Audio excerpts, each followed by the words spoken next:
But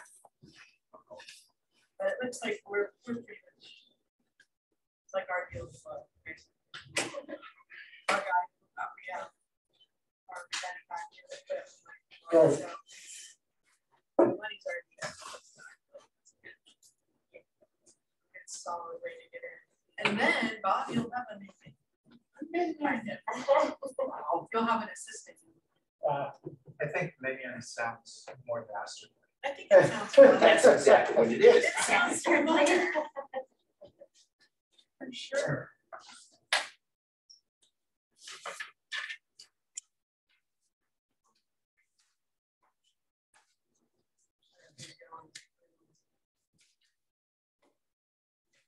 And I'm sorry, in the baseball hat, I don't remember your name. Oh, Mark. Mark. Yeah.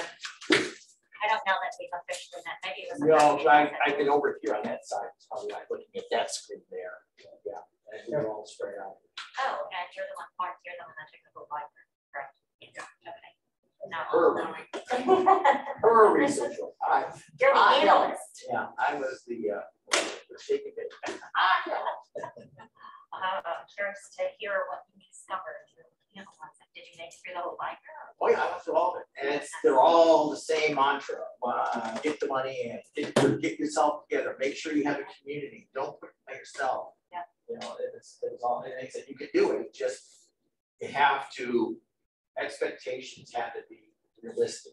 Yes. It's not like, oh, we're going to get internet. Yeah, we're looking into it, and possibly within 2 or 3 years, we could have something set up. Yeah. Depending on which way we go, infrastructure. That's big. Right. You know.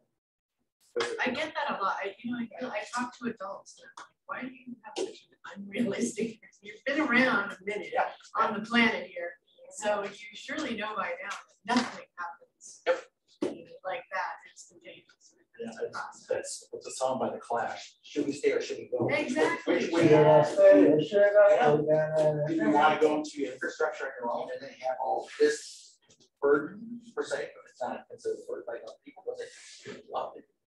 I know people call me all the time about the committee and they're like, well, what about this? And when are we going to do that? And I'm like, we can't even answer that question. We haven't answered many questions that come before that question. Yeah, but they're saying it's still in the gel phase, so you haven't even had a direction or a compass. We just got the handout. The lab hasn't even started. So. Have any of you gone to the boot camp sessions? No, I haven't. Yeah, anyone? I haven't had an opportunity. So they're all recorded, but anyone that asks me questions, I swear before we vote on this, everybody should actually go to these boot camp sessions to understand all of the work that's gone through. It's phenomenal. I mean, just for the count, regional or local. Yes, and that comes up in all of these, and you're listening to how all the other towns work through. Road Bluff started this process like 5 years ago before there was COVID, and now that it's COVID, everybody's jumping on it trying to get this done quickly. Yeah. But there's a whole system on the pros and cons and what to do, what not to do. Hey, Bob, I wanted to start on that startup grant. Okay. Do you care? Are you ready? I mean, all it does is put some money in the bank. And applying for it? Just applying for it. I want to get in the line. There's no reason why we can't work concurrently on different aspects of it. Yeah. I mean, today, Winter Harbor approved, and I'll say it again, everybody's on. Winter Harbor approved the first 4 bullet items. Yeah, I saw your. On scope of work, so I mean, it's a start. And their concern was, again, collaboration. I'm saying, look, we can collaborate, but honestly, there is no reporting structure. I mean, there's no Public Utilities Commission, there's no administration. I mean, essentially, we can work independently, we work together on certain things. But I don't understand why they are obsessing. You know, Winter Harbor it's a turf battle. Why? What turf? There's no turf to battle. Well, that was the point I was trying to make. There's no turf whatsoever. It's a mindset. It is. I remember we were at the Goldsboro Veterans Committee when we were 8, and Winter Harbor said, we're going to do it this year. And then I went, okay. Well, Goldsboro also had, and because we were talking about having a high school band, and it was a struggle to get the band. And it just, they had their ways, and they were not coming over. You know what it reminds me of? That Dr. Seuss, the Sneetches. So, yeah, I've got, The star-bellied Sneetches, the plain-bellied I'm Sneetches. not enforcing it, it's not my rule, but we have that. I'm just in case National Park shows up, I know somebody's working in the building. He's online right now.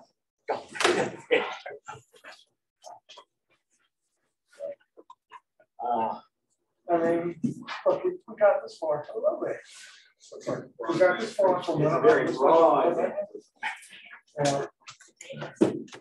I mean, that's a good start. It's a start, let's put it this way. And it's gonna take a couple of years, seriously, you know, before you get your feet on the ground and get everything together for the first or second year, and then finally, when you're finalizing everything, that the regular business is. We have construction to go, And companies you're dealing with, and then you're dealing with the prices now, like in gasoline, which is now fluctuating upward rapidly. I would say it's fluctuating. It's not rising. Yeah, it was just on the radio saying that his wife, this one person took his wife to the most expensive place in town, and that was a Citgo station. oh, boycott, Luke Oil. It's a plan.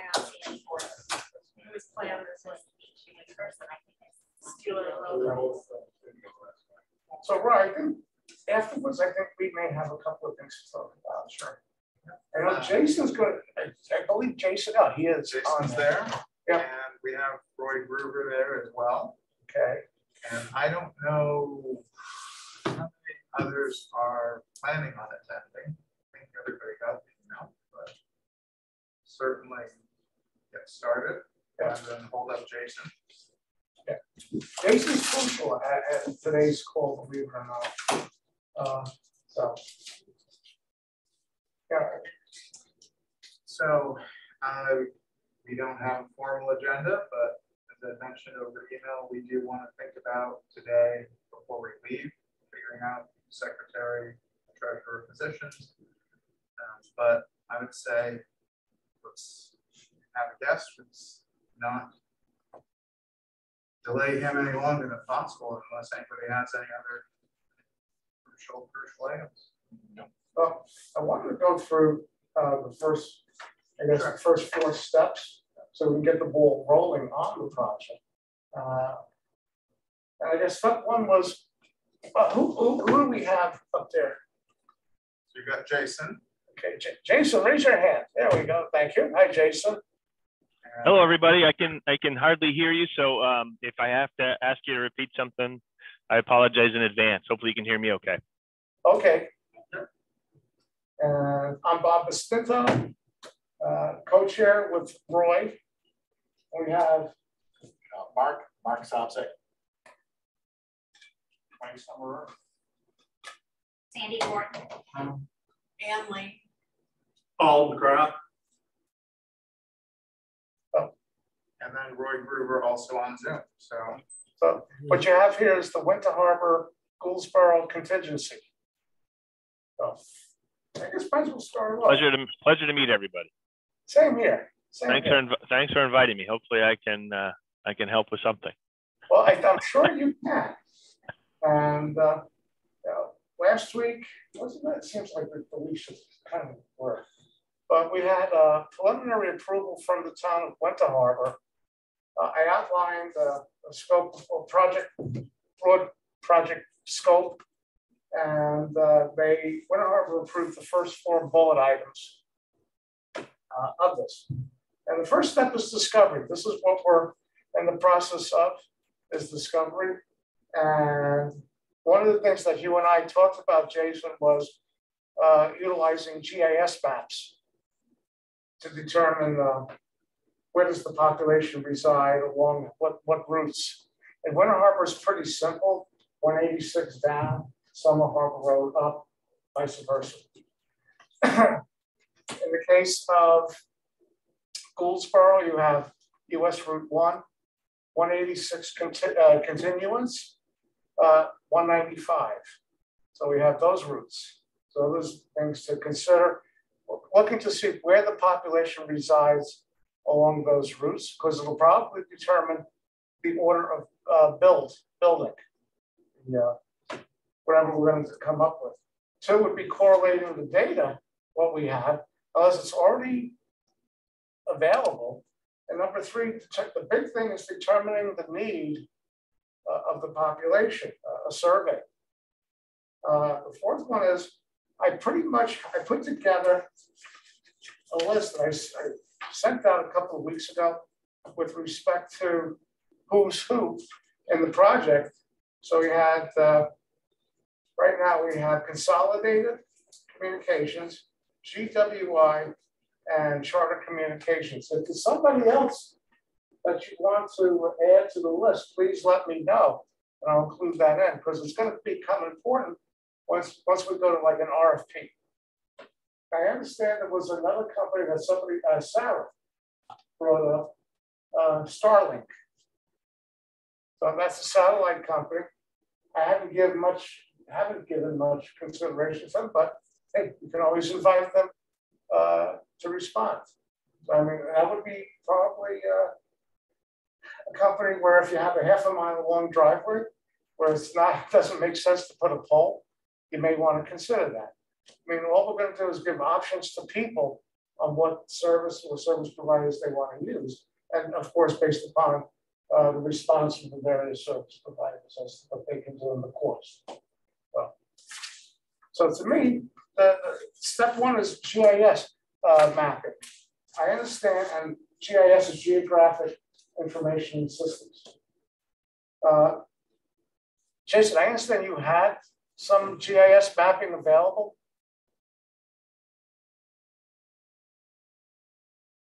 I don't know if you can hear me. Yeah, certainly. Let me just see if I can share my screen here and then kind of give you a rundown of what we have. Is basically a starting point for pretty much anywhere in Maine or the United States, actually. Let's see. Oh, the host has disabled screen sharing. Host is going to make you a co-host. Co-host.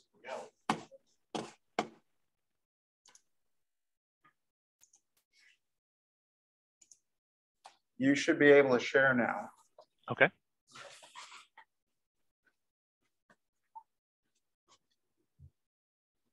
Everybody see a map? Three colors. Is that coming through okay? Yes. So this is the area that you were speaking of. Obviously, everybody, I'm assuming, is quite familiar with. Gouldsboro in this region here, Winter Harbor in this region.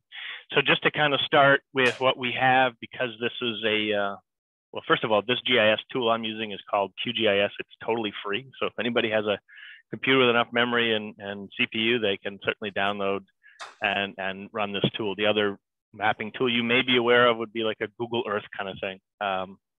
Both are sufficient for viewing GIS, publicly available GIS data. Go ahead, was there a question? Yes. What is the name of the software you're using? It's called QGIS or QGIS. Just add a Q to the front of the GIS term you referenced and you should be able to find it. Okay, great. Yeah, so the data that the underlying map data is sourced from Google or open source maps, or there are a number of them. But in general terms, it's just a base map layer that I've loaded here. You can certainly see it with either the satellite view or street view. In this context, I think just given the contrast issue, I'll go with the street view. The FCC requires service providers to report the technology and up and download speeds of broadband that they provide in all of the United States based on something that's called census block data. And unfortunately, this is sort of an area of contention only because a census block is a boundary or a shape that's been determined by the FCC that probably is, for all intents and purposes, something that's very difficult to understand. So It seems almost arbitrary when you start looking at the shapes, but I'll drill in a little bit and get back to why that's important, and why it can also be a bit confusing. So if a service provider is providing either DSL or fiber or Starlink's wireless technology, they have to report to the FCC what the technology they're using is and what the greatest upload and download speeds are. That data is publicly available and downloadable from the FCC website. What we do at Mission Broadband is we take that information and we overlay it with the census block boundaries that are also downloadable, publicly available, and it gives us the ability to do some visualization of where the FCC's data allegedly represents that service providers have coverage. The problem, again, is that some of what drives the development of census blocks is based on population, and in some cases, the geographic area that a census block can cover can be quite large, but the number of actual folks who live in a census block, it can be pretty small. And in order for the service provider to file a record that they provide service, all they need is one instance of the service being provided within that census block.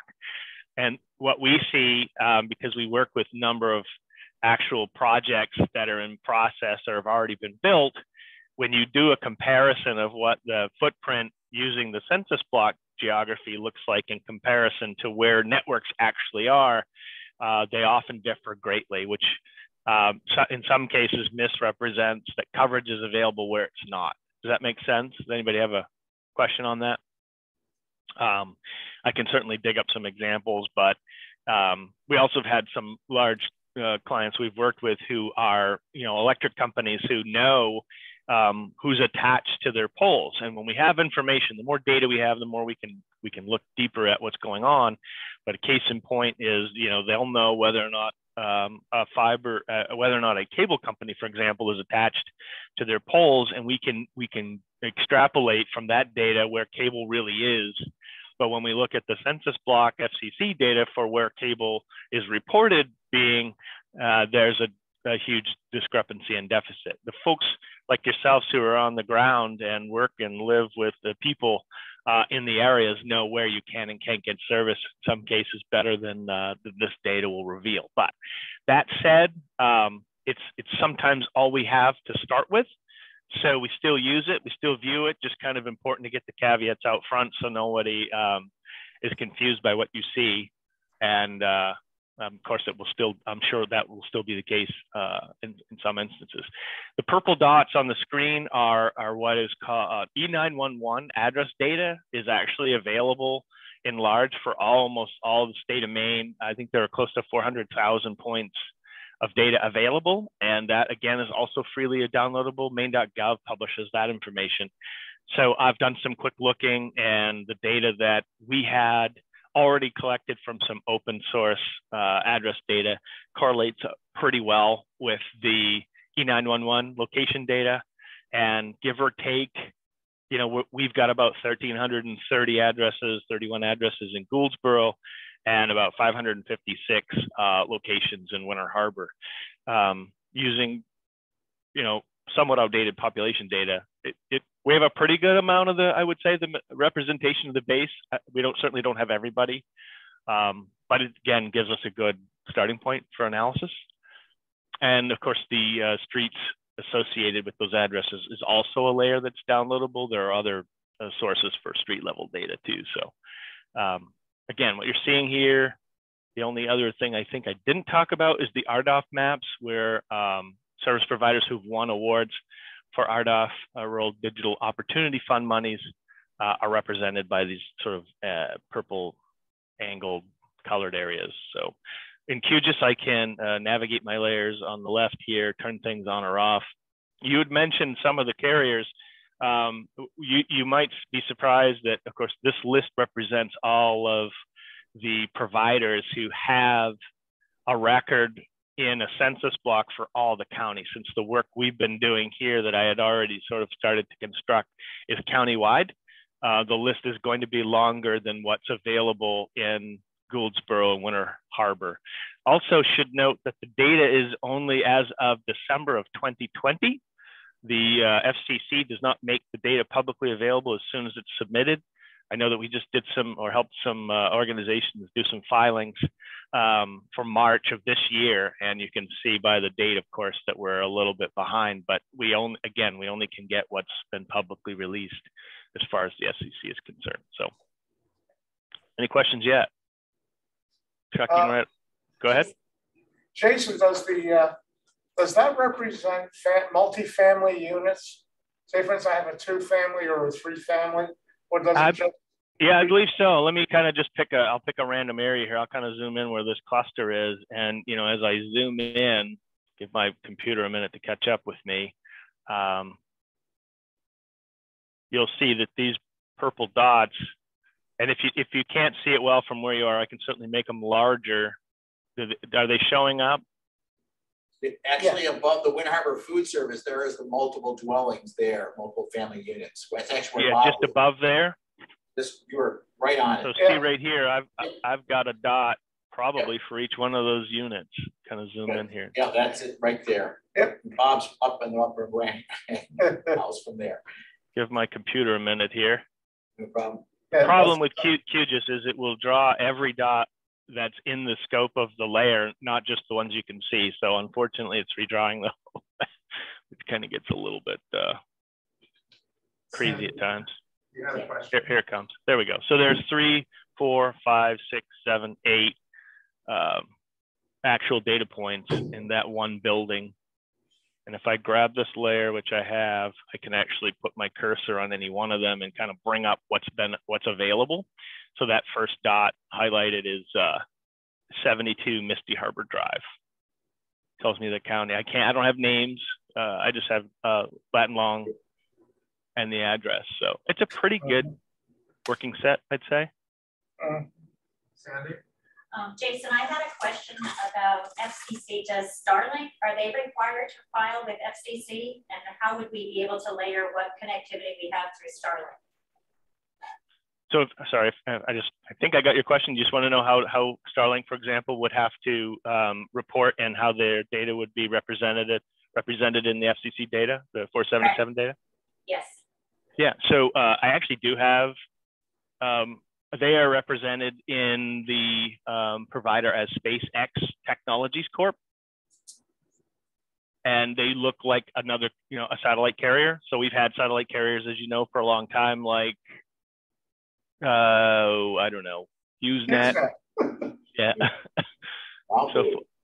Yeah. So if I go in here, I've created a couple different views of that data. One allows me to look at them explicitly. So if I go ahead and click on SpaceX and zoom to that layer, you'll see that represents the census block boundaries that they've reported as of December of 2020 that they have some coverage in. Kind of zoomed out, but you can see that it's predominantly in the Swans Island area, which obviously doesn't pertain to you yet, but they've made some significant changes, right, since December 2020. So we won't see that data yet unless you're doing a study and you are appealing to the providers to give you information about their coverage. And that's typically better than this anyway, because then you're going to get street level coverage. And we would then, turn that into a visual representation at that level and then color code by bandwidth or something of that nature. Does that help? Did that answer your question? Yes, that's great. Thank you. Sure. So if I zoom back to Gouldsboro, just as an example here, you can see there's nothing for SpaceX, but if I walk, the problem is that, some providers who offer the same technology or whatever, the order here may overlap. So if you want to see them explicitly, that's important. Otherwise, you can sort by technology type. And if I want to see everything that's cable and fiber in this footprint, you can see that if I literally was just using 477 data, there's a lot covered, right? And if I zoom in, just pick an area. because it doesn't look like, there's a lot of people living in the middle of the census block. But if I grab that census block, highlight that that's a census block. So that whole red region represents a single census block. I've got the census block ID over here on the right. I know that it's Charter Communication, and they're saying that they advertise consumer or residential service, and you can get 940 meg by 35 meg up, 940 down, 30 up for this whole area. I would say that, clearly, if you found a way to live in the middle of that, you're not going to get it, but the FCC data would suggest that you could, right? That's the issue. So I think in a nutshell, I might have covered the majority of, what we have at our disposal and how we can turn that into useful information. I certainly could go deeper. I haven't done it, but I could run a query report that says, okay, let's of all of the 1331 I have, how many of them, and can you give me, I can give you separate lists of who lands in a census block that can get cable, or who's if I turn off fiber and just turn on DSL, for example, you'll start to see that we're getting a lot more coverage, which is because the incumbent copper-based services almost always have some flavor of DSL available, although they're saying in this zone here that I've just randomly selected, 25 meg by 2 is available. So all they need to do to be able to qualify, a whole census block is have some service in that area, which can happen in just one small corner of a census block. But it's a starting point. I don't want to say it's, useless entirely, but other good sources of information. The Maine Broadband Coalition website has started, an active approach to encourage people to do speed testing. Anybody who does speed testing on the Maine Broadband Coalition's website gets recorded. That data gets recorded, and that is also exportable and useful for any communities that want to have, an active study done and may or may not qualify for grants as a result of what their findings are. So as many of couplings of actual speed test data you can conduct, getting data from service providers to represent where network exists, and then using the the existing FCC data, I think all combined can paint a picture, no question. And I think we've got a fairly good base address subset here. The other things we can do with this is if we don't have network data, we can even estimate, using a standard interval distance, if you will, between poles on routes. We can actually build a really high level network design by plotting fake poles and then counting them and the distance between them, and do some estimations on, if we were going to build fiber to the home network here, how would it look? What are the distances and mileage? Where would we put equipment and possibly head-end locations, et cetera, so we can come up with some really high-level costing estimations if you get to the point where you're doing a feasibility study. But in most cases, your partners to be or service providers, depending on whether or not you're going to own the network or let a service provider own it. Getting a little ahead of myself, but all of this information lends itself throughout the process. So getting a good basis early on is important. Yeah, so that's kind of in a nutshell. Certainly happy to drive this anywhere you want to go or dig in deeper on any aspect of it. But Jason, this is Bob. Yeah. It's been intimated that they're looking for ultimate solution would be fiber to the building, fiber to the premise. Is there anybody deploying fiber along the existing routes? That's a good question. Just looking at the streets you were talking about in these two areas, if I go back to my technology data and turn on fiber,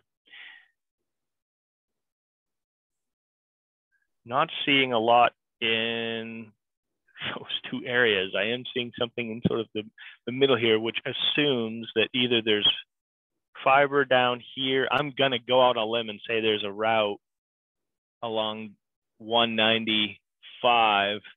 The problem is it's not being reflected here, but it is here. So I definitely would want to know more about you know, and then certainly in this region, right in the Oh, middle. would that be dark fiber they deployed? Absolutely. It's, you know, they're lighting it to provide service. But if I click on that, this is First Light, which is one of the companies I don't think you mentioned. First Light does have fiber. What's interesting is it is not flagged as being residential grade, is a business only technology. So again, I don't know whether they're buying someone else's fiber or what, but just because that shows doesn't mean that the residents in that area can get that service, but maybe there's a potential business case to be made, or they're working on one, but I would not discount them as being a possible future partner. So to that, Sandy does have a question, but I just wanted to quickly respond. I was reached Jim McLean reached out to me last week because they're looking to have fiber brought into the town office, and they are working with somebody to do that. So it does exist, and it is apparently being deployed. But yeah, I think the question is if it's available to residential other than business. But Sandy. My question kind of piggybacks off of that, Jason. I'm not sure if you're familiar with our area, but we have thousands of acres of conservation land. And I wondered how that's going to impact our process and ability to get connectivity to some locations. Probably not something I've dealt with in my experience, and I didn't tell you, but I mean, I've been in this business for 25 years. I'm certain that, you know, what the focal point would be is to get an understanding of where you need to take it to, and then look at what your options are. Are you, just to be clear, the conservation land, is it that you would have to traverse it, in your opinion, or that the destination where folks are on or located on or close proximity to conservation land, or maybe the answer is both? I don't think there's any new poles that we really be having to put in unless somebody's really off the grid, in which case they're still not going to be living within the conserved. That's right. So I think you have the established corridors infrastructure. Right. That's a great point. You're not talking about setting new poles predominantly. You're looking at a way to attach to existing, and make ready is one of the most time consuming and costly parts of the whole project, right? So again, unless it's the pole owner that's doing the work. It's a little bit more down the line, thinking about grants and availability for rural development when we have so much land that's considered conservation. So I'm just trying to think down the line for grants if that's going to impact our process. That's all. Yeah, to whoever just talked, and I apologize, I can't recognize everybody's voice, but it sounds like the likelihood isn't going to of it being an obstacle isn't as big as you may think, because the destination of where you're getting to is somebody who already has utility service. Like you're saying, Sandy, if there is new development, previously undeveloped area, it's still going to be outside of accessible to, or accessible by some road or way that's probably not running through conserved, I would expect. Or they have an easement. Or they have an easement. And if they're going to have electricity, they're probably going to have poles. So I think broadband, if they're on the grid. right, if they're on the grid. If they're not, then probably something like Starlink would be their best route if they want to go that way. But I think there's ways. But we're not going to do microwave. So, don't laugh. That microwave, like when 9/11 happened, when the towers went down, that was a big transmission area. And they were doing 2.4 gigahertz dish to Jersey. So that was all microwave. That was a great shot. Yeah, not in this case. Fiber was the backup. I'm sorry? In the 9/11, fiber was the backup to Microsoft. Oh yeah, yeah. Sorry, if someone's asked me a question, I apologize again. It's difficult to make out sometimes what you're saying, but Jason, just quickly, so are you, Mission Broadband is the one that's partnered with Hancock County, correct? Correct, yes. And so how does any of the survey data that has been collected, is that reflected in this data here that you're showing us? No, this data set so far is exclusively limited to all publicly available data. There's no incorporation of survey data yet in what I've been working on. Is the survey data still being collected? So I'm not working on that project directly, so I believe it is. I know that we've also been working on a number of individuals like yourselves at a lower level. I can certainly take that question back. I think JD's probably been more involved. And I also don't know that the survey data would have any geodata in it, other than maybe a street number and street name.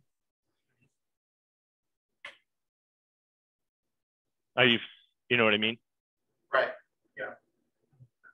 Yeah, we are working on some other projects to enhance the ability to create a better geolocated address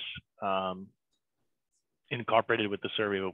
We're not there yet. But the survey data is really helpful, obviously, in determining, sort of at a larger sort of viewpoint, what's the demographic, what's the makeup of the types of homes in a particular area, how many of those folks already have an internet connection, of those, what kind is it, what's the technology behind it, what are they, what's the services, price packages being offered, are people happy with the pricing, are they trying to do things like, work from home? Are they trying to shop from home? The list goes on and on, as you know.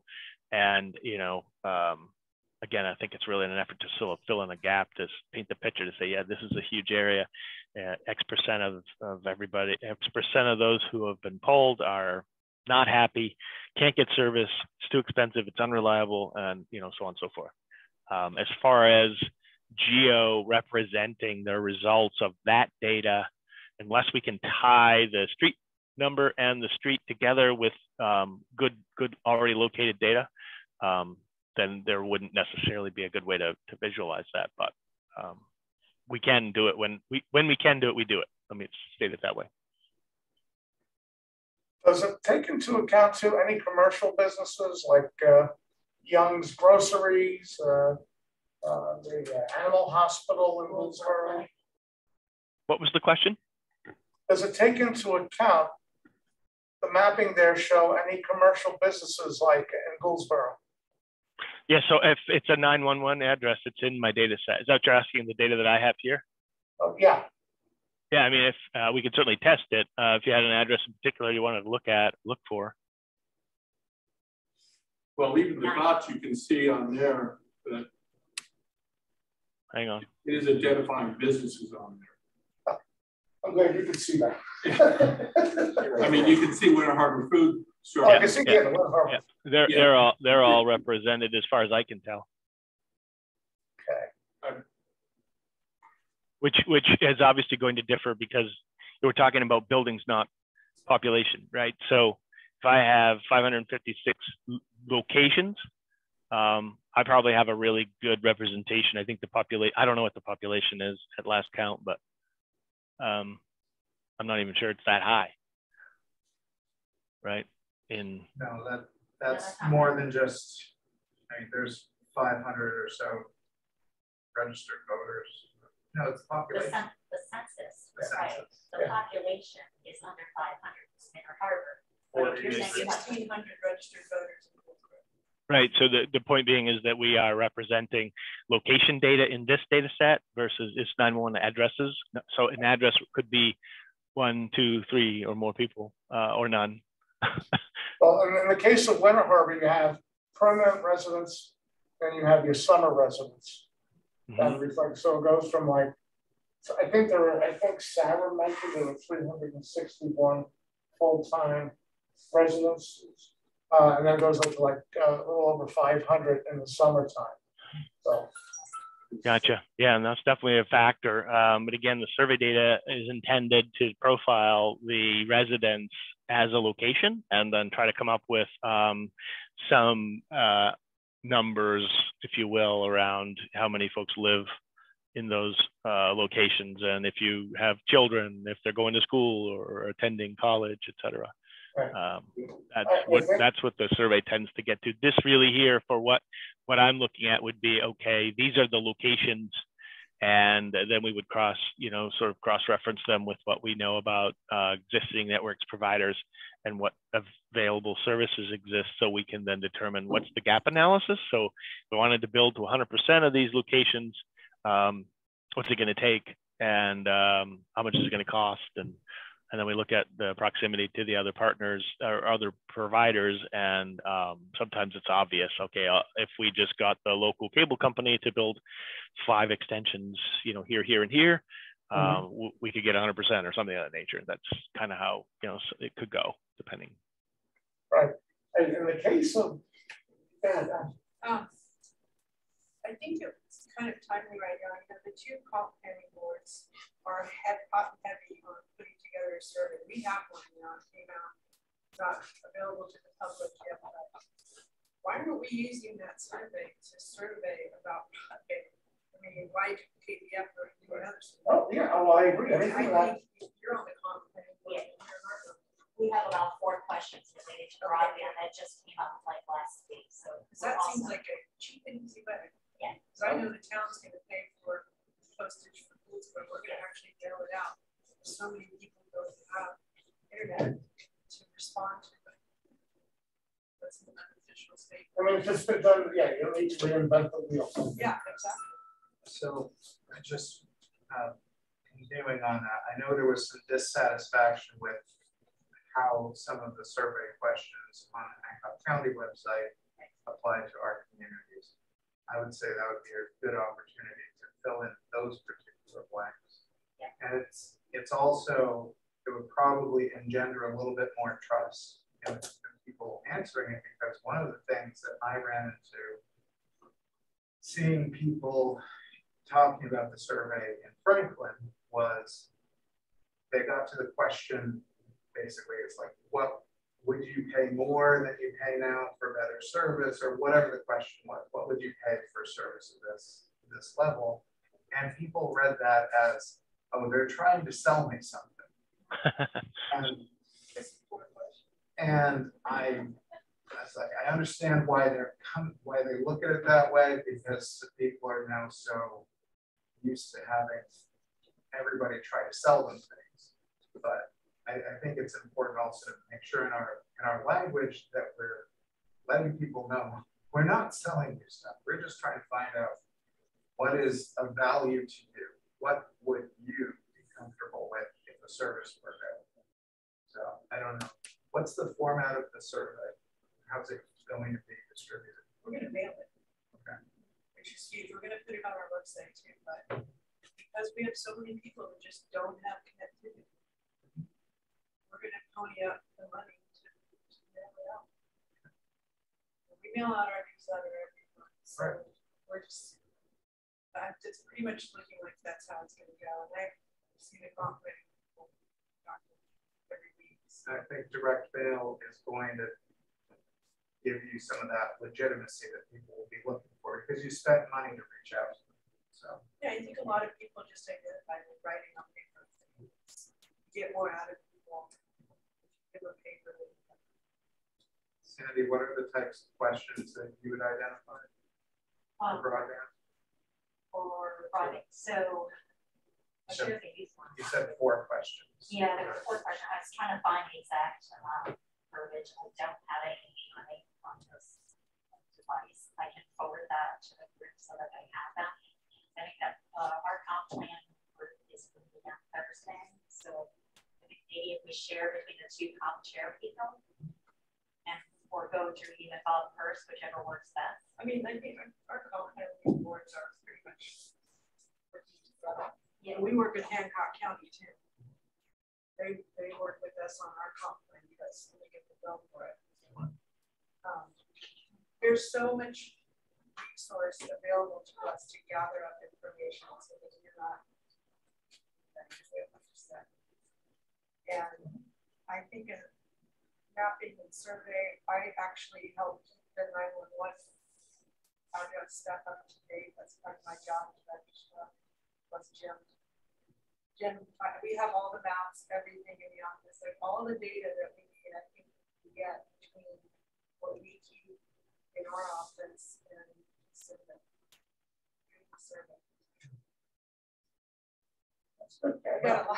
We have a lot of road. Would you be willing to share that? Absolutely. I mean, Jim is absolutely 100% on board with giving me whatever I want so that he doesn't have to do it because he's busy. Spring's coming. We're about to review our roads, and there's just a lot going on. There's a lot of free data we can get, and I think kind of real survey of real people that really care and not some purpose satellite, but real addresses with real answers. It's going to be super valuable. So I did find the comprehensive plan. Internet communication. Do you have access to the internet? Yes or no? If yes, what access do you have? Wire, cable, satellite, hotspot, cell phone, other. Is it access adequate to your needs? Yes or no? And how do you use the internet? Job-related, school-related, friends and family, information research, local or home-based business, telehealth, security systems, entertainment, none of the above or other. I know there's another one buried here somewhere that was under, again, this is a draft survey, so we haven't agreed to anything yet. We're still working this out. I would caution you about method of connectivity, whether it's wire or cable or fiber. People may not know.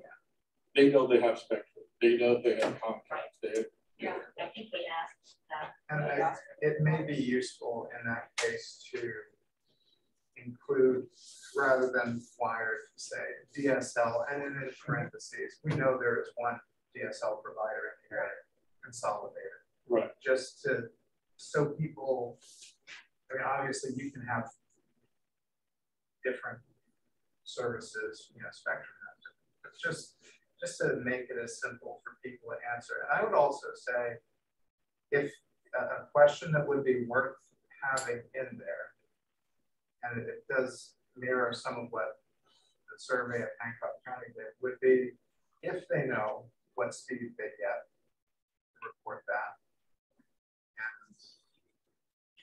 And the price as well. And that, I think that's going to be good information, the price, but it's also going to be really variable because I know people who have 5 megabit service on DSL who are probably paying like $70 a month just because they've never changed and they've never balked at the price increases.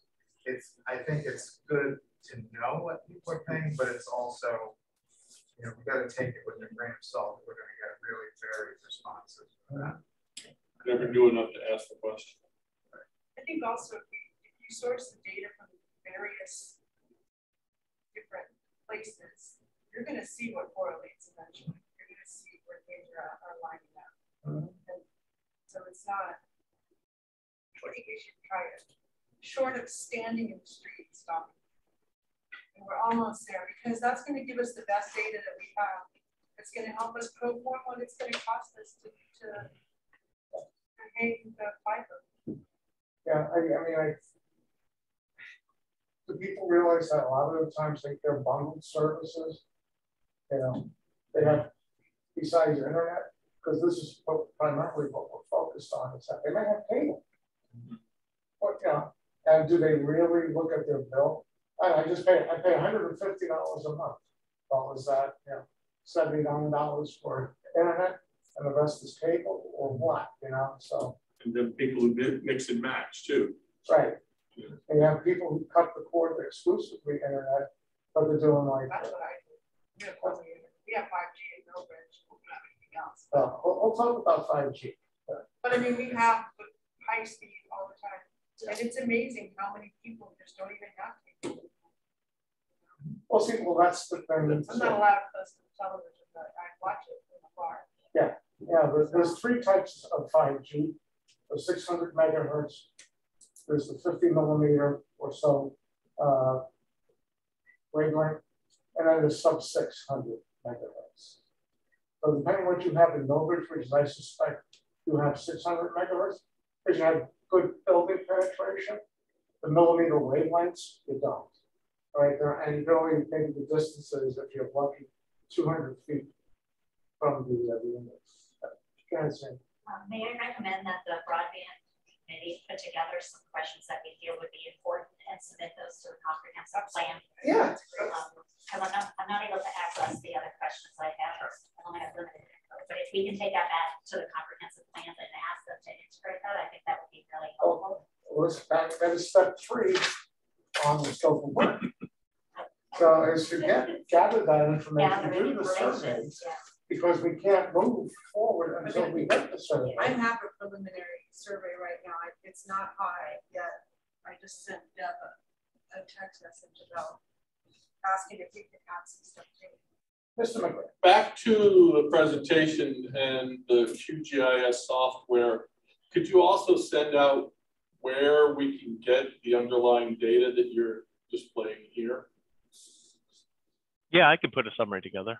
Just, I mean, just a quick guide of where to pick up the points, lines, and polygons, and you know, we can break it down to like, and then you know, census data, and we can interpret it. I mean, just rather than everyone go out and search for it and try and figure it out. So appreciate it.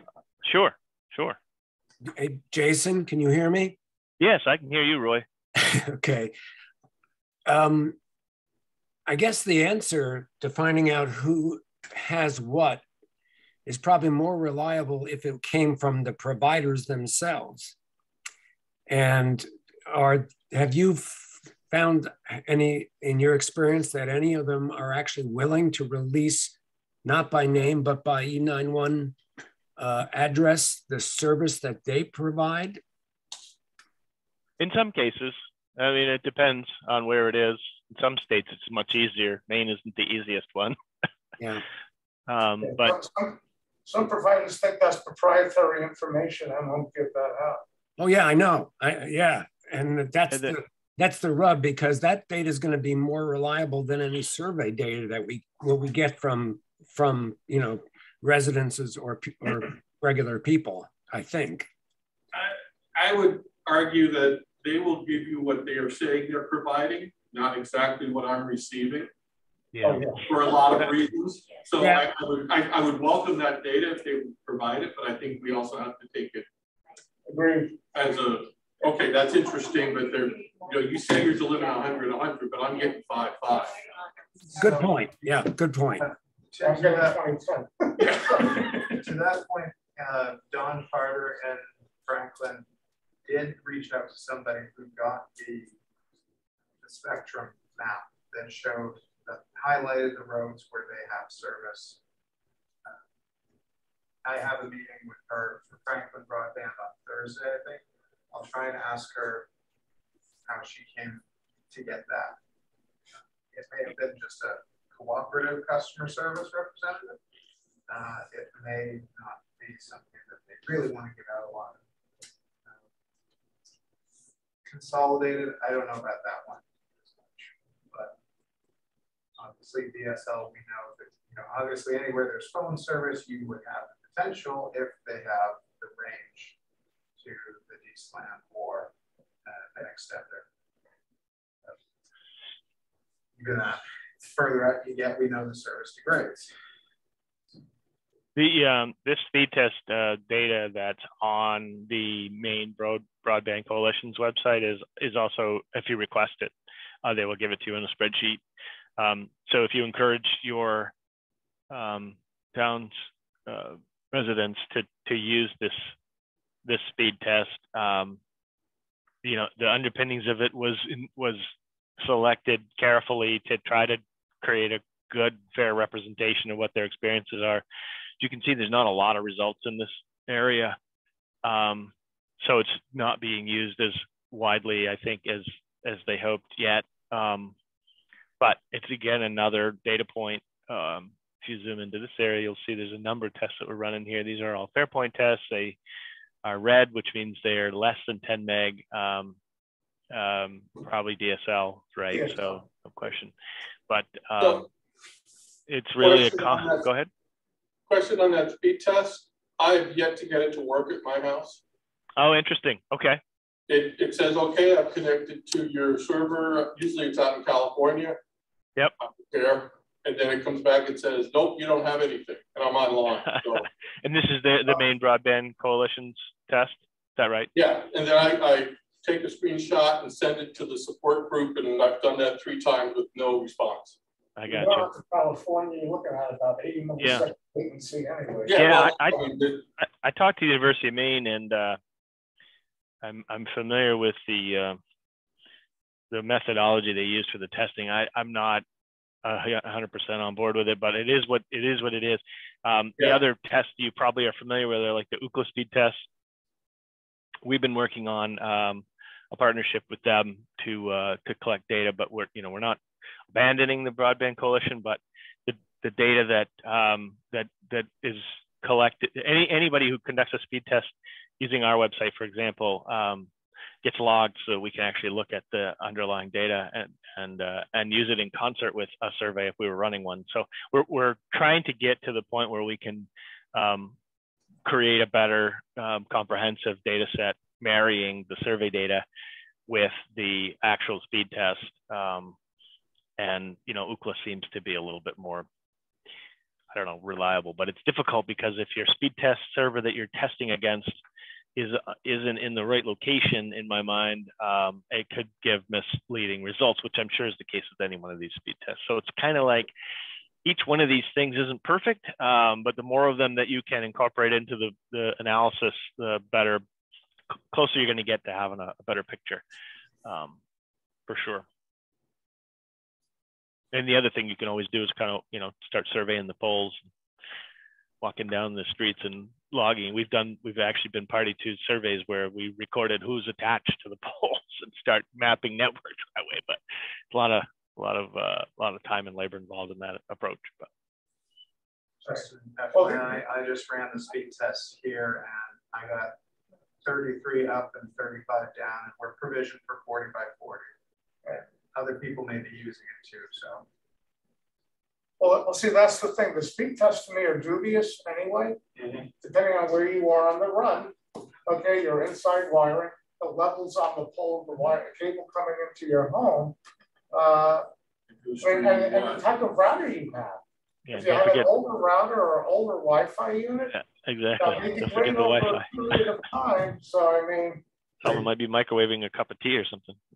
Well, exactly. So, well, and I think you were not part of the group at that point, but I had sent out an email that had a lot of background on it, and I tried to break it down for non-experts. And the problem is, to get really accurate speed tests, you have to do a lot of education, and people might not be in a position where they can wire a device into their router so there's nothing else between them and the internet service. And they might have 3 iPhones in the house downloading the next great operating system at the same time. So if we want good data, would it be helpful to engage you in this process to really set a format of how we're collecting our data? Engage the youth. They would be more adept at creating the ideal conditions than many adults would. Yes, sir. But creating in not ideal conditions would require that people enter the house. Well, no, I mean, you can. I mean, according to what you were just saying, that you want to be hardwired into the router. Right. You have to go in the house. I'm sorry. These would be the residents. Right. Doing it. They'd already be in the house. Okay. I'm just saying that, and then we get into the whole issue of having people go into other people's houses or. No, it's a self-survey. You would do it yourself in your own house.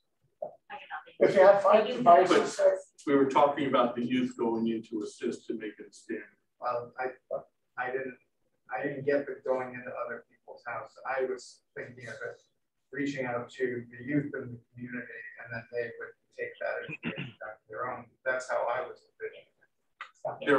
There are many homes that don't have youth. There are. Yeah. I mean, doing a speed test to me, is useless. It really And is then there's useless. a question of functionality. There's a lot of factors that go into it, right? You know, you're right, 5 devices, well, you take 4, power them down, so you look 1 device, you're right. How old is your route? All right, what speed are you, you know, are you 5G connected internally or what? Something less. Is everything up to date with firmware, software on your router, on your Wi-Fi system? I mean, there's a lot of factors. And plus the fact a lot of carriers throttle back. There's data caps. So I mean, well, it's useless if we're trying to find the ceiling. It's not, if we do run a speed test, we know that at that time, whatever you get, at least that degree of service. well, you know what? I'm contract though. Minimum speed like on Spectrum is 100 meg. Okay. Are you getting 100 meg? No. You know, besides the overhead, the signaling criteria, you may lose 8K, 8 meg rather on signaling, but you're not going to get 100 meg. You're lucky you get, I'm lucky I get 22. It's variable. When I had Spectrum, I was provisioned for 100. I got 104. So it varies. It does vary. You're absolutely right. Where you are, how far is the central office? Where's the amplifier? Okay, so a lot of factors come into play. The point being, though, is connectivity. This is really what we're talking about is connectivity. I think we can all agree that DSL is not the way to go. They're not putting any money into G-SLAM. I mean, and they're not going to. It's copper. It's dead. Dead. It's like this parrot is dead. This parrot's dead. I mean, forget it. We all need a little bit, I thought. Oh, no, you're not. It's fine. Stop talking. But I mean, we just, I think to make it easier, I think it's a given that in terms of accuracy, a speed test, plus the fact it's a ping test, all right, up and down. It's low priority on the scale, all right? So I mean, to me, it's almost like best effort, you know, on that. So I mean, I would encourage, and this might be something that doesn't mesh with that plan. If we're asking these questions in the survey, we're developing these questions, the survey is going to be mailed out, then we could certainly, if it's permissible, encourage people to also, if they're interested, perform a speed test and give them a web address that could be hosted on the town's website. Say, these are the ways to make your speed test most accurate. Here's the mission, here's the main Broadband Coalition website.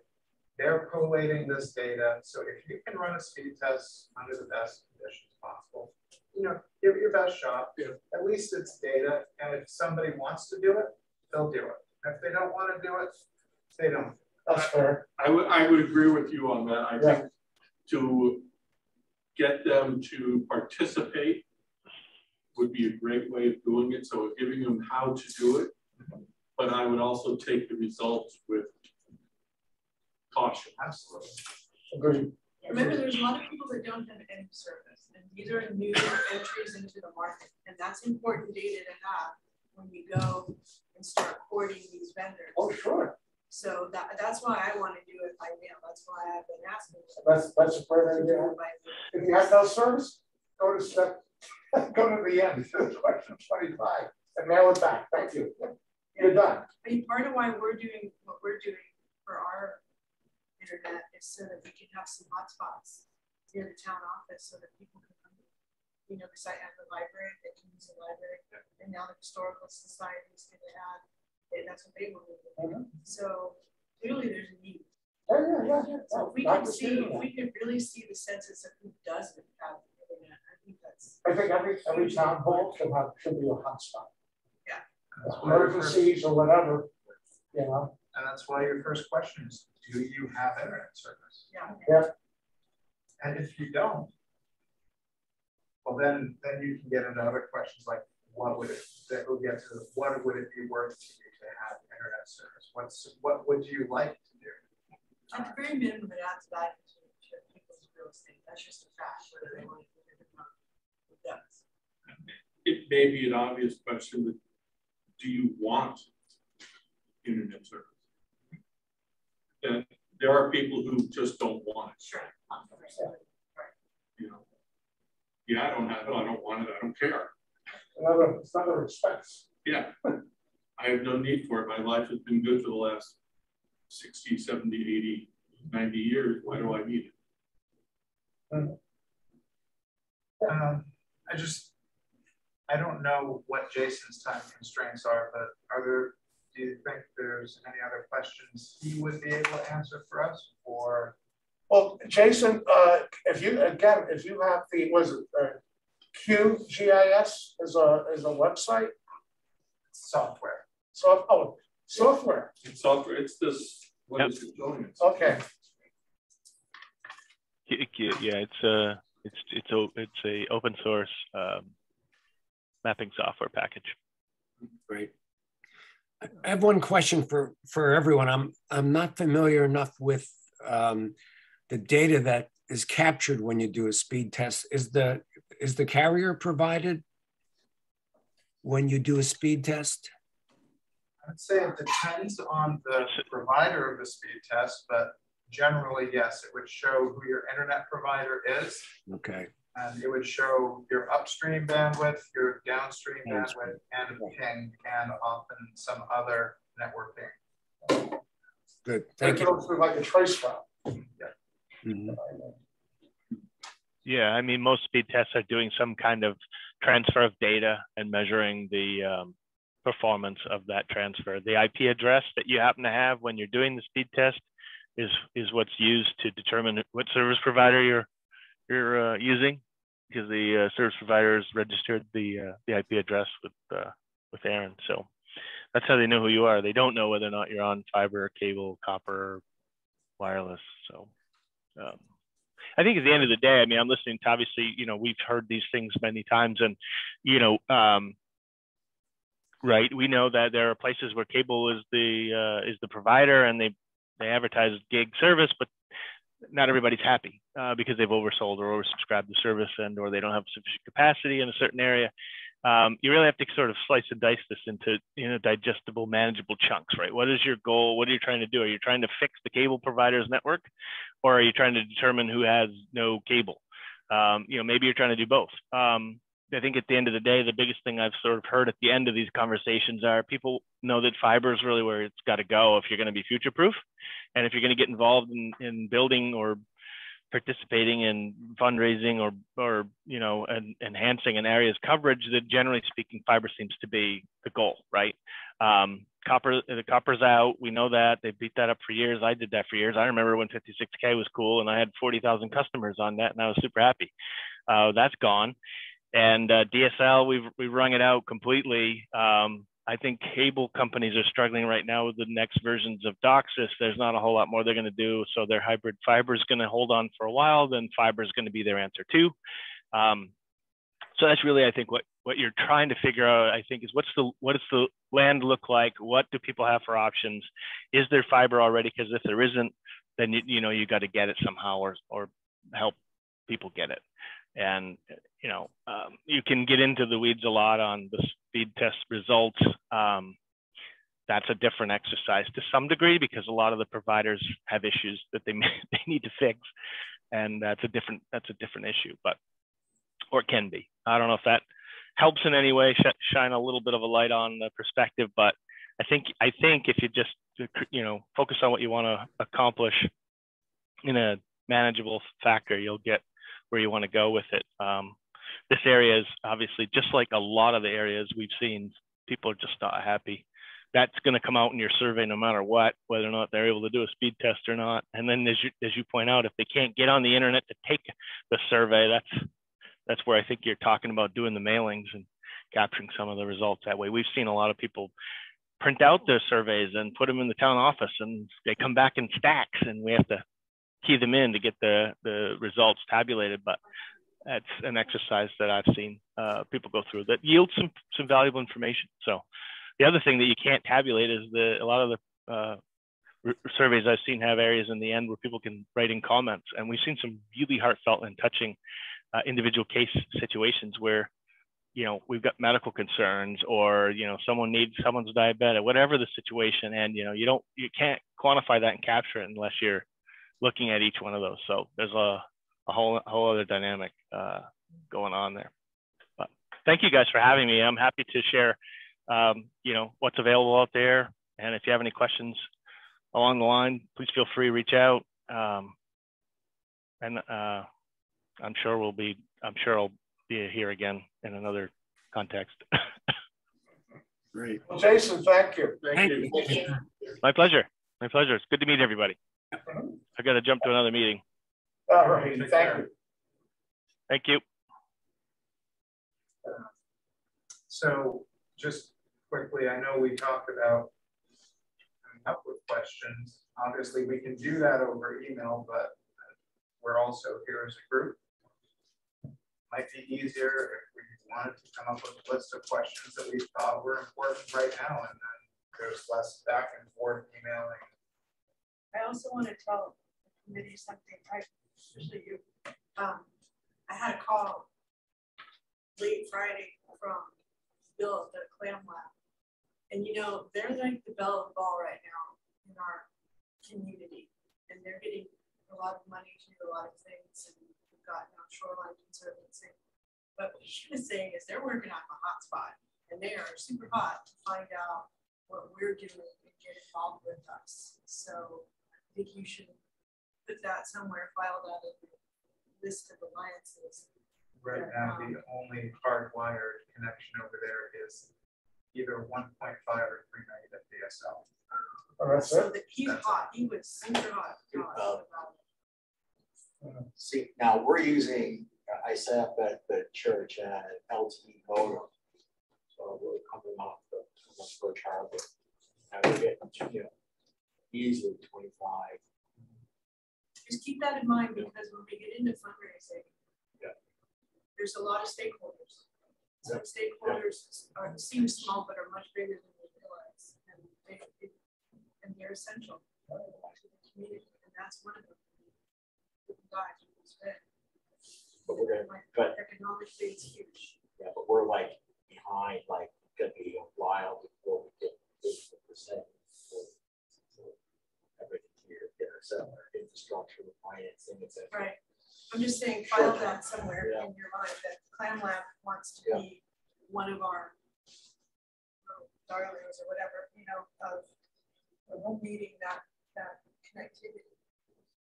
Yeah, and we have all this research going on around here, and nobody does it. It's crazy. It is. In this day and age. There's a lot to think about. I think initially gathering the best data that we can get is the most important, because that's what we're going to plan on. Well, again, with the survey, you know, not only residential, but businesses, everybody that's. I will walk through the town and ask questions. I don't care. Just to have the best possible way. We can piggyback on these content surveys, and I think that's helpful. Every way that we can get data, and we can compare it. And I can get you a pretty good map of addresses of Hillsborough. So That would be great. So I'm gonna. No, I was just gonna say I'm gonna get have that QGIS software on my put it on my. Let's see. I guess you could drill down and do any type of overlay that you want to. yeah, as long as you got the data for it and it's loaded in. And it's, And I think it's older data set. And I think that's something that he said he would be able to share is, you know, how to get the data sets. Okay. Now, with respect to the service providers, I reached out to Consolidated, GWI, and I've heard back from them. They're very anxious to chat. I have not heard back from Shelley at Charter. I have no idea. I've left a couple of voicemails. I may send her an email. We'll send her an email. So yeah, are you alive? Have you passed this under to somebody else? Who should I talk to? Oh, and while I'm thinking of it, Roy, on Zoom, if you do visit the main Broadband Coalition website, they have a button for the current results, and that will show you the summary of the data. Okay. And it lists the company that provides the internet. And as we said, how many speed tests have been run? And I'm guessing it's a sort of an aggregate or average. The download, the upload, and not sure what CI is here, but or maybe it's CL, might be latency, I'm not sure, but it's a small number. Okay.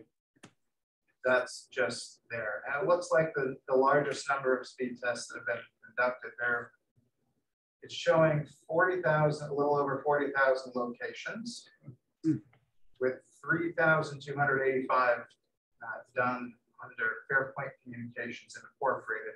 There are some other outliers that are the same company, but just grouped differently further down. But and that's the biggest number. The next biggest is Charter with 2,700. Okay. So thank you. That's HughesNet at 234, and it just keeps up. So do we want to tackle questions? Regarding survey questions in the comprehensive plan for Winter, this is an anonymous reply. We're not getting addresses with this, just so you know ahead of time. That tax or not. And Sam, do you want to work on the survey, the questions jointly, or? I think it makes sense to work on it jointly and come up with what we think the uniform questions and the data set that we can apply to all pencil. And then if there's other additional tweaking that happens at the planning or comp level, then it can be adjusted. But at least we can express what we think are the important things. Right. I think that's really crucial because from a comp planning standpoint, they're not necessarily looking at it from a broadband perspective. It's just this is new on the plate, and they literally just added it in last week because it's becoming new. So we have a better understanding, I think, in this group to really address what needs to be answered. Right. So I would just throw out there as a starting point, as Laurie said, do you have internet service? Is the logical first question. And then, as Paul said, if you don't have internet service, do you want it? Or is it a value? And you know, if you ask them what they use it for, you can probably get a pretty good idea of what the person is. I think that would be a value question. Yeah. Surfing, shopping, yeah. Telecom. Opening my AOL. Would you go with a? Oh, hey, I still have. I have people on AOL still that I send stuff to. That even still exists. They are. That's part of time. Earthlink. I had an Earthlink. Oh my. Earthlink. Wow. So as far as the use, do you want them to come up with their own? I would recommend suggesting. I think so it's going to be a paper survey. Yeah, it's going to be a paper survey. So we could put like some, very broad primary uses like email, web browsing, streaming, work from home, School from home. The biggest uses we could put there. And you could also include in other if there's something that might be important to them, but might not be one of those major items. I'm always looking up. Just find out what people are doing sometimes. Get creative. If they're all their programming is coming over the internet for their television, that says something. That's good. I think that should be. Is it useful to us to know how many people in the household would use the internet? I was just thinking that myself. How many Number of devices? users or number of users or number of devices. Yes. Okay. We're only 2 in the household, and we have 7 devices. That's what I'm thinking too. And 3 Right? of them can be used at the same time. Devices that I don't know I'm using. Right. Honey, do you know this one? Well, For that's two people and got 6 devices. that's the other thing, the Internet of Things with the smart home. Yeah. The thermostat, refrigerator. Security. Siri, Xbox. Yeah. stuff for your Xbox. So I Netflix really and Siri. My son. all your smart home. That's, And he watches movies at the same time, so. I realized they camera block on the computers. The camera, piece of a post-it note over their camera. Yes. we're just gonna, I'll just report the list that we had for internet communication. We had job-related, school-related, friends and family networking, information research, local or home-based business, telehealth, security systems, entertainment, none of the above or other. pretty good. Yeah. Okay, so you've got a few more that we added here. I think So it's we'll good build on that. coverage on it. It's a useful list, but I just think that for most, many homes, there'll be another 6 or 8 devices there that they don't even know are connected to. There are tools you can use, like I have through Bitdefender, it does this home scan, and it detected 35 devices in my house alone.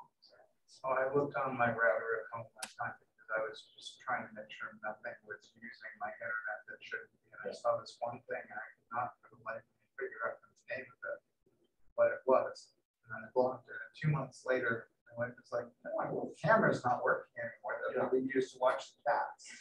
And I'm like, that's what it was. Oh, yeah, nanny cams. Nanny cams. So, yeah, there's no one way to really broadly capture that outside of smart home. Do we need to know that? This is a consumer survey. It What we're drilling down to is who's For consuming. technical training, Because if they're not gonna subscribe to a new service, then Well, where it weighs in is the user, the end user, right? When we're looking at grants, are they using it for telehealth or education? This is what impacts where they get funding. and work. And work, right? But So it even tells you then, about the demographics and how it's up. we really need to know what they think they're using it for, Yes. not necessarily the other devices. Yeah, that's what I agree with that. I mean, I think knowing the other devices would be good, Yeah. but it's really what do they think they are using it for, or what they would like to use it for. But you could have as one of those options be smart home. And that would cover a quite broad range of those auxiliary devices, thermostats and cameras.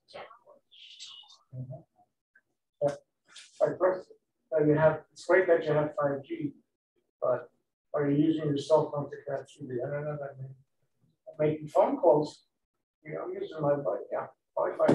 Forget about the tower in Birch Harbor, that ain't gonna work.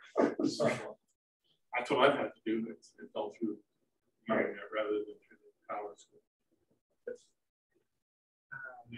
I have a Spectrum phone, so when I moved up here, this was the best phone that I could find. Because I had T-Mobile and then I have all these like phones from other places that are just sitting there, they don't work, but this one works everywhere.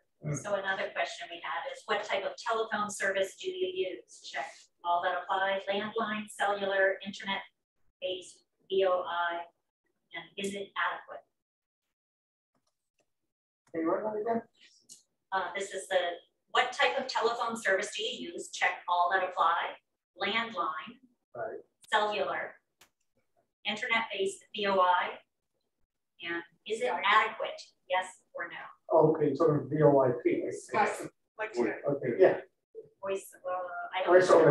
know. Thank you. So you shouldn't have a P on the end. It should have a Yeah. P on it. Yeah. See, I'm telling you. Yeah, that's what I said. I don't know what VOI is. So I think that would be, it's a little bit tangential, but I think it'd be good to also draw out where people might have services bundled. Because if you have a landline as opposed to internet phone, I think it's probably a cable phone, a digital phone rather. You know, we know at least it's a consolidated bill somewhere there. If it's digital phone, we know it's Spectrum. You guys will get the questions, I'll get it in front of people, I'll figure out what, even beyond our survey, whatever it is. How many questions do you have now on the survey? I don't know what comp plan it has on it right now. I don't know that she may have just one missing, but it's not finished. She's been waiting for me. And ours is already 11 pages long, and we just sent it out for a test. Yeah, there's a lot of information. There's 12 categories in the comprehensive plan. There's a lot of things to cover. Wow. But broadband's super important. It's not been brought up. And comprehensive means big. So. Yes. But this is another infrastructure. It's really important. That's a lot of follow through for first ticket that, you know, I would be, if I, for me, I'd be checking the post office to see what's in the revenue here as well. See how much, if there was any way to talk to Tim or in a prospect time, we could say, hey, can you check to see how many surveys that were disclosed of or recycled? Your return rate on surveys tend to be pretty low in here. Yeah. Well, we intend to go door to door, but you know, we're looking for a certain percentage, and if that is not accomplished, then there'll be a door-to-door service of trying to get the answers. Wow. I would Shakedowns in the street. Man. Yeah, we want good answers. I would suggest if we do want to include the question about the phone service, that we would also include, and you may have this next on your list, the question about television service. Because streaming versus satellite versus cable. I have every streaming service. Because we must follow Manchester United across the globe. Anything you want to know about soccer is happening. My team is Chelsea this year. And against efficiency. And adequate sufficient. See a little riot in Mexico, in the Liga. We had a riot in the middle of the field, like 250 people injured. The hooligans. Well, my son said his father's from Italy, and his grandfather played soccer professionally. So, yeah, I mean, I never was going to escape it. So I decided to just become a fan. Pick a team that my son didn't like. All right. Good. Well, thank you. Okay. Thank you, Mike. Any other survey questions that we would get value from? Maybe just put out the draft of the survey questions. If we think of something, once we're looking at it, we can certainly I would still say we should ask if they know what their service type is, whether it's DSL with consolidated, cable with Spectrum, satellite with HughesNet. And in the same way, if they know what their rates are. Yeah. If they pay the bill. Yeah. Can you write those down, or do you want me to write it?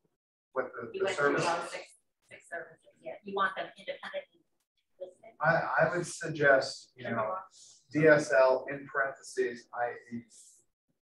consolidated communications. Cable, parentheses, i.e. Spectrum. Satellite, parentheses, i.e. HughesNet. Since, yeah, HUGHES.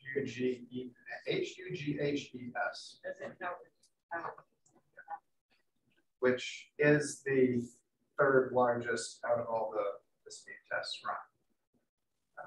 And then you could also have, well, that would still fall under satellite, but you could also use cellular or mobile. Just put an ID hotspot. Yeah, because like I said, AT&T is the LTE hotspot that we're using, and that's going to. I mean, you could have fiber in there, but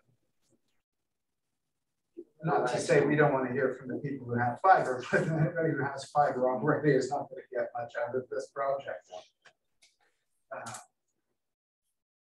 The only other questions we have on our comp plan also is related to Zoom meetings, because this is new with COVID. The questions were specific to, would you like your municipality to offer meetings virtually? Ours does.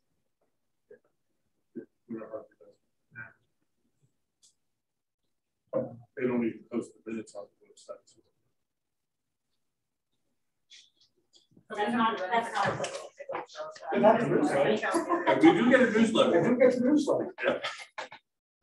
Just pick it up there. But there's not, is there a reason to add any kind of question about virtual meetings or virtual access for other areas of the world? So I think, again, that's talking about an application. Sure. And that would be to me, that's the work from home, that's the school from home question, that's up above. That's sort of an underlying technology that would be enabled by this. And if that's something that they would use it for, that's to me where they would put it. I don't think we need to. Also, there's more than just, there's Yes.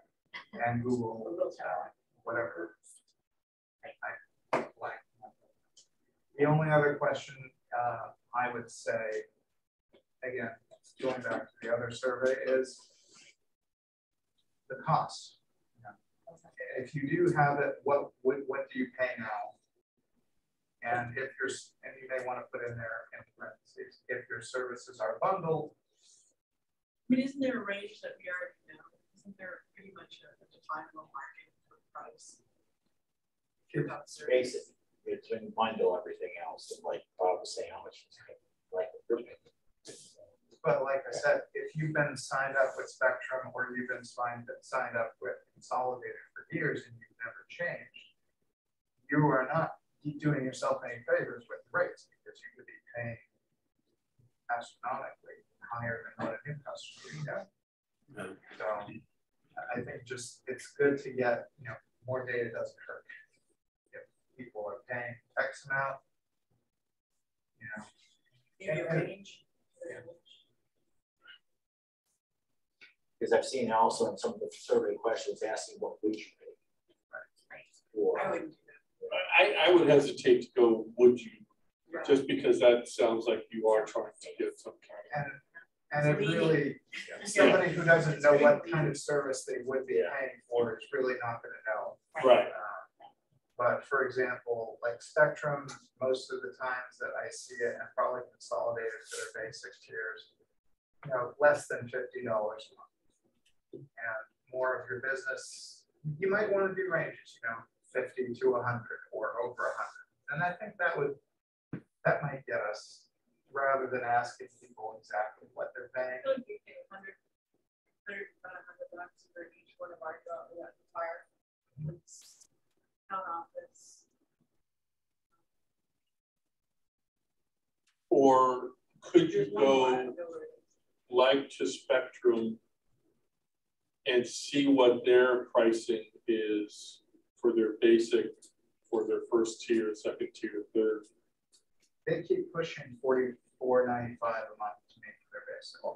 That's on the business side. No, that's residential. Residential. But that's not their good speeds though. I mean, I haven't been out there in a while, but that was for their basic service. Well, the Spectrum in terms is minimum 100. Right. No. Yeah. I'm paying less than 100 for Spectrum. Oh, No. I'll make my Megabits. megabits. Sorry, Megabits per second. Rate. Yeah. What you're downloading. I haven't been out there in a while, so maybe I need to be checking my Surveys. service. Surveys. Well, we can also all just go onto their websites and pretend to sign up for service. So actually, it's all published. Yeah. It's all published. That's what I'm saying is if we could get their published numbers and say, Yeah, basic cable. are you paying? Basic internet speed. Yeah. And again, you're getting the for 12 months, like I'm looking now for $49.99 for 12 months. That's not, but that will represent what new customers would get. That's not representing what That's people their are paying. first, yeah, We're paying. for that's those their big first year. customers for longer. Yeah, and they'll bump it up. Yeah, they're going to bump it up after 12 months. They'll bump it up. I can tell you I'm paying $142 a month, and that is for 100 meg cable. And cable TV, internet and cable TV. Like I said previously in Eastbrook, you can now pre-order their fiber service. And you can get 1 gig internet for $70 a month. 1 gig, thing. A lot of people don't need the 1 gig unless you are a family that's streaming all the time. Soccer from around. Oh, yeah, you're involved, you know. That's a question I always get with my customers. That's right. Well, Spectrum says they can move me up to this speed, or Consolidate says I can move up to this speed. I said, well, what are you trying to do with that speed? You know, if you're streaming 4K Netflix, you need 25 meg. Is that what you're trying to do?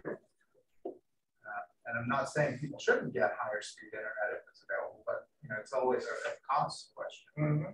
Well, but remember, when you have that kind of speed, you can get rid of, like, I don't even have cable. I haven't had cable for years because why?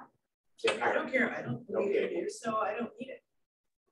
I need Apple soccer TV and movies. I need weather. Yeah. And then there's a program called News Now, which you can use, which you can local news. Yeah. Any live news. Yeah, I mean, I can guess local. Yeah. I I have have it from my wife has Pluto. Yep. And still watch Chewy. Tubi. Yeah. Yeah. Not too So, bad. I mean, I just got to put that next time. I think I got the gist of the survey. Is there anything else? Rambling. There's use applications and there's just trying to figure out what they. The thing I'm pointing out is that when people have high speed internet, their choices are huge at that point. Right. I don't spend anywhere near what I used to spend on TV. I think, but a lot of that is education. And if you have customers or neighbors, whatever, in the community, RSU 24, the adult education has all of these classes free and available to learn about connectivity, to switch from cable and get onto live streaming and reduce your cost. So we're just trying to encourage our neighbors to get out there and understand more of what the benefits are if it's something that they're interested in. A lot of the cutting the cable is that we become more computer geek after a while, setting stuff up. Let's go like, here's my Roku, here's my Apple TV, give me my channels. It's pretty, I mean, it's not terrible. I can do it. Actually, in the I'm case sort when of I savvy, semi-savvy. I'm still dealing with people with flip phones, so. I would love to have a flip phone. They do, we can right now, it's wrong, all Except sometimes I wonder things and I need to. you know. just use a cable from the phone to the TV. That's it. All right. So, Roles and All right, so responsibilities, the first thing we came Questions, here for. that's our goal I right think now. our first question was what's the next meeting?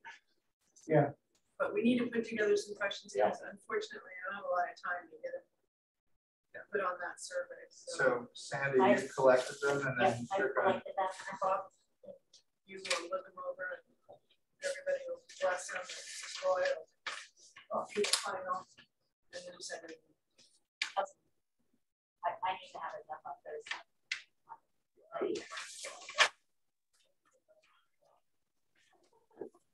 We have other things that we needed to accomplish. Yeah, we need to figure out treasurer and secretary, even though we're not going to be having money for a little while still. I want to iron out those roles. And thank you, Anne, for taking notes today. I don't know if you want to do that indefinitely. I'm not sure that I can. I know there's all kinds of things that I'm not allowed to do. But Sandy, you seem like a natural note taker. Without capacity, though. I'm sorry to say. I appreciate that vote of confidence, but stretch beyond capacity. So I appreciate if someone else would take it on. I mean, it's pretty easy because you can watch the recordings. Yeah. Do your minutes that way as well. Whatever you do. That's how I'll be. Well, and the other side of that as well is we will be having the recordings indefinitely. And those, honestly, I feel like those somewhat preclude the need for immediate notice. It's required by town ordinance for us, so I got it. do. You need minutes, you don't Yeah. necessarily. So I put them in a notebook and call it minutes and then file it far away. It's a dark hall. So let me ask this question because I'm coming from the school board mindset. What we are told and how we've always done it is your minutes basically look like this was discussed and any action taken. Right. there's an action taken. If you ever see them, I do the minutes for Board of Selectmen, if you ever see them, it's all in bold. Anytime the selectmen do anything, fold it out. So anytime that you make a decision about doing something, that will be forward. And what we talked about, Bob and I, is like, one of the things that's going to make this project successful in the long term, because it is a long-term project, is that it's maintaining the momentum in the community and keeping people excited about it and keeping them on track. You know, and part of that is reporting what happens. And I, you know, if we want to do a regular update on our website, we want to do a regular update in our newsletter. I need information. I need interesting information to put in there to keep that alive. Because frankly, and I listen to all day long, people call me townspeople and gripe about whatever the gripe of the day is. And you know, one of the things, like everywhere in this country, is that people feel the government is disconnected from what the people need. And so I think a lot of what's going to make this project successful is having the support of the community, because it's a big project. It's a lot. It's a lot for a little town like us with, you know, we have one guy that runs the infrastructure and he's slammed, you know that. We really need the community to kind of rally around this plan, because there are more people out there that can be helpful than we already know about. Well, matter of fact, and I just picked up the newsletter, and there it was handed to Mark, is That's why. Yep. Yep. You did that thing? Yes. Oh, you did this, okay. Yeah. It's supposed to be on our website. Which actually that has been a good series. I've been to most of them. Yeah, I've been to most of them also, and it's really neat. I was saying that it would be nice if, before people vote on broadband when we get down the road, it should be required that they at least listen to this to understand some of the work that goes into. We're not just coming up with a random idea and putting broadband. There's a lot of work that we have to do in the next year or 2 or 3, whatever it takes. And those people are already have started to apply for the money. Oh yeah, Good information. That's why we're going to start with our startup. Yeah. Looking at that startup and get in their face, get on the radar for main broadband. Because like I said, it's not just about our need for broadband, but we have a lot of other things going on in this community that benefit to the state and to people. So on that, about getting on the grant takes us to treasurer, because we need to identify who's going to hold the money if you get a grant. Well, the startup grant is for the hiring the kid. No. The intern, no. Island Institute, quick update on that. Anna and I have submitted the host site application. There's no need for fiscal sponsor on that. Island Institute handles all of the hiring, the insurance, blah, blah, blah. We're just providing advisors. So we will be linking this fellow with the committees, broadband committee, comprehensive committee, with the needs and work that needs to be done through the committees in a collective way. So there's no funding that needs to be worried about on that aspect. But the main grant you're talking about is a fund, and that was the grant that I brought to Winter Harbor, and they declined it right now because they don't want to bring in computers and have Zoom meetings. That's fine. We can handle. We will reserve for all of our committees. So we have, you know, it's not full time. We have a treasurer that's all she does. You know, and so. And the question is just, what do you want to do with that connection? That first grant, you're talking about the $5,000 startup grant, right? Yeah. I say apply for it as soon as you can. I'm not sure what you need it for. I've done the whole thing. But you guys have to approve that. Make a motion. Second. I so move that we apply for the grant. Is that what you need? Yep. Second. Paul. McGrath. Paul McGrath. With your treasurer and secretary. So here's a silly question. Eve is the treasurer for the other. Who is the treasurer?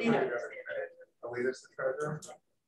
Now, she's not a member of the committees that she's treasurer for. So would there be a reason that, I mean, I don't know what role a treasurer would have on our committee that would be any different than any other committee. Oh, I don't think you need a treasurer. Okay, so I think it can be serve. held, I think it can be held by our treasurer with all of the mutual funds for all of our committees. And I pay the bills for those committees. Goldsboro applying for the grant because we know Winter Harbor isn't doing it, so there's no mixing. Yeah. So then maybe we don't need a treasurer, maybe Alita can just. We just need a secretary or someone to take minutes. I mean, I can do it. Provide the budget information. So once the grant comes in, I'll manage. I don't mind to do it for a while, but you know my life and I can't always get here.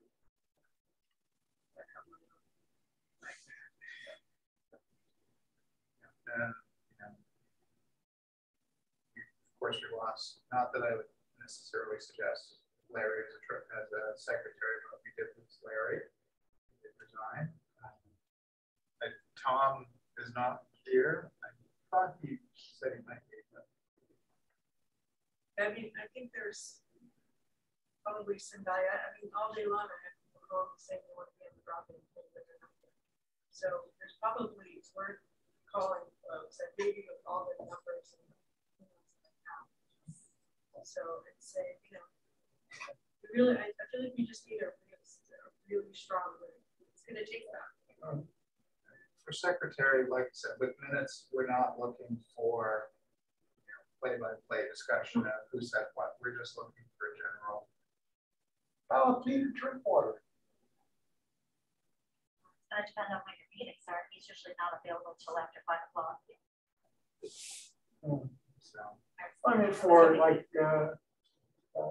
handle the grants. I mean, businessman familiar with money. He's a real estate kind of guy as well. And Yeah, he's just building his new homes. My background's really. That's true. I don't mind to do. And I mean, the money has to be held from our bank, you know, we have everything in our heart. Oh, no. It's just helpful in keeping a track of it. Have one person that's not connected to any of these communities watching the money and looking at the expenses. And I don't, you know, when I get an invoice for one of the committees, they have to sign off on it. The chair has to sign off on it before all of these funds are paid. So there's a, you know, have a fiduciary obligation on some level. that seems like a perfectly acceptable solution. Yeah. For the money side of things. Okay. But we still need someone.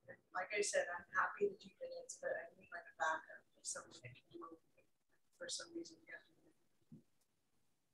So anytime for like week of Board of Selectmen meetings, you know, I'm like zombie. I mean, from Monday on Friday it starts. Everything has to be ready for that meeting. It's my job to get everything ready for that meeting.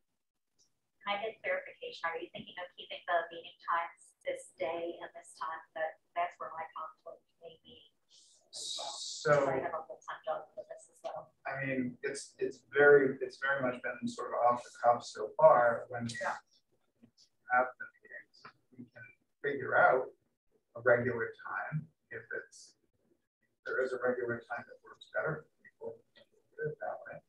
Well, let's see who's really devoted to being here and being part of this project, and then let those people decide. People that are going to show up and contribute and really get involved. That's, I think, whose schedules should be accommodated. Well, I think for the most part, that's pretty much the people who are here now are the people who have been at most meetings in either remotely or in person. Yeah. So, I mean, if Tuesday or Thursday afternoons at 1 o'clock works for most everybody, we can confine our meetings to those time frames. You know, I will say my time is increasingly chewed up. I don't think I can commit to evening meetings. That's difficult for me. Obviously, it's convenient that I work here, so You have to track with it as well.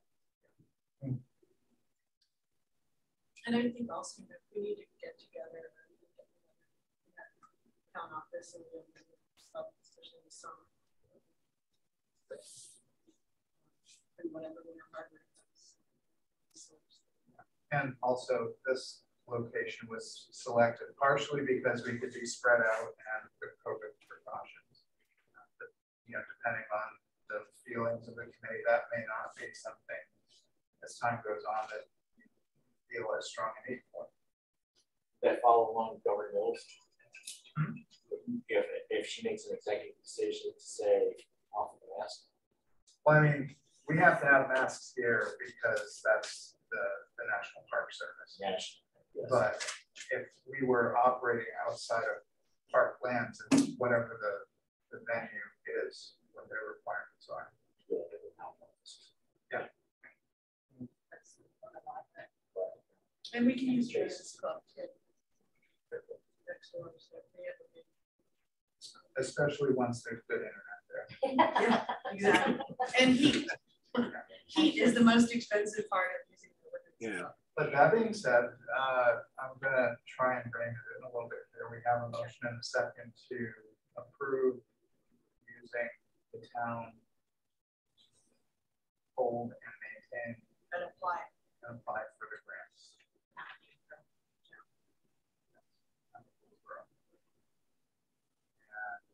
Is there anything else we want to talk about on that before we vote? Other than how you want to spend the money. We don't decide that yet. Well, the grant, so you'll come back to the application because that all has to be discussed On the startup? Yeah. I didn't see that on the startup. Not the startup. Kind of broad brush. They want to know that we have some kind of plan. But I mean, I think we know what we're doing, right? Our first task is to gather data and see and define the scope of work first. Scope out the scope of work. Yeah. All right. Just going to clarify, we're just all going to use a single vote here. Again, I'm coming from RSU where there are weighted votes, but I think it makes sense for this committee to operate. We just need a motion and a second to move forward on the applying for the grant. We have a motion and a second. I just want to be clear on that. So if there's no other discussion, all those in favor of the motion, please raise your hand. It's unanimous. So, Alita's got another pot of money to look after. She'll be thrilled. With respect to the survey, do we have a date that we want to make it? These are going to be the questions. Sooner than later, and let me call you back. I need to talk to Deb. I sent her a text, but she's in Sudan where internet is. Okay. Sandy, you had a short deadline on the survey questions. So just because we're meeting again Thursday, so we put out our first test survey. We're kind of at the same date of we're ready to go public with our survey. So this is a new twist that we've got to update because we were both about ready to go public. Okay. So Sandy and I will be working behind the scenes. All right. So we can do this so we can communicate via email or the old-fashioned telephone. Yeah. So we can accomplish that.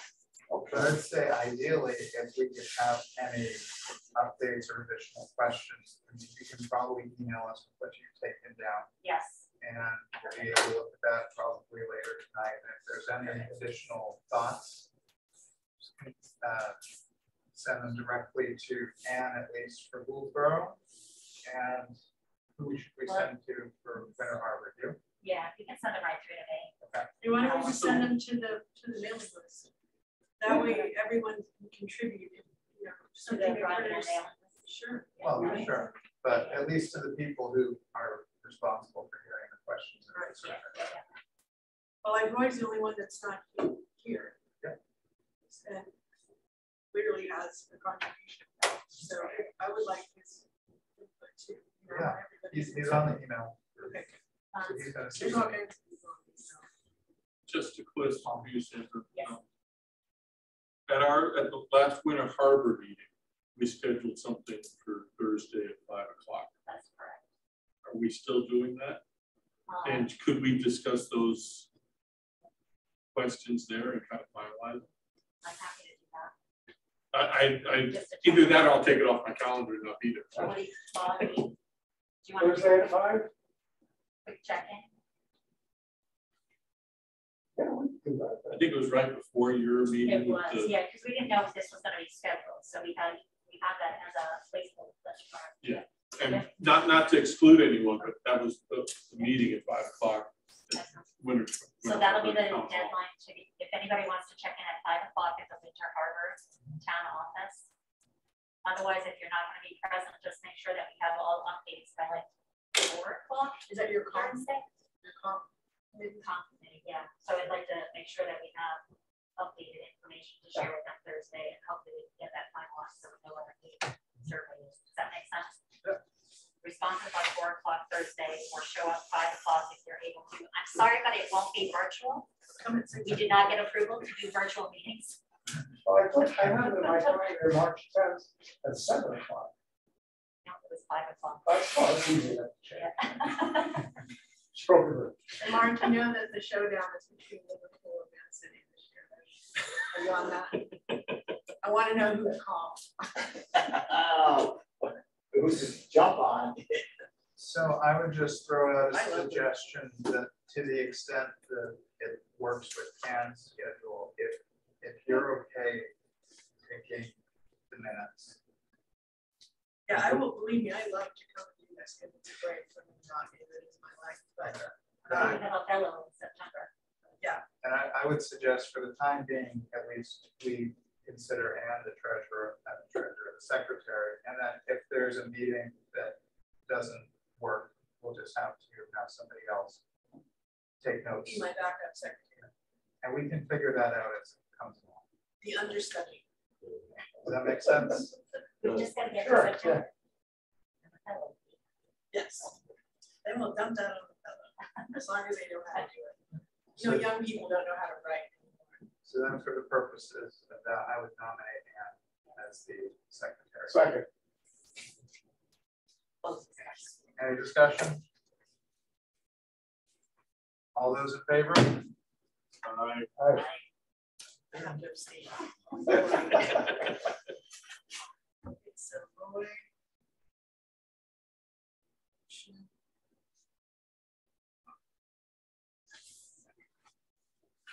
Okay, we good? All right, next meeting?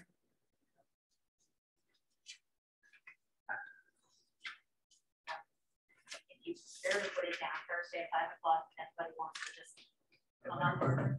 This is just a survey review update. Okay. Otherwise, email by 4 o'clock to Ann and I so that we can finalize anything that's a committee.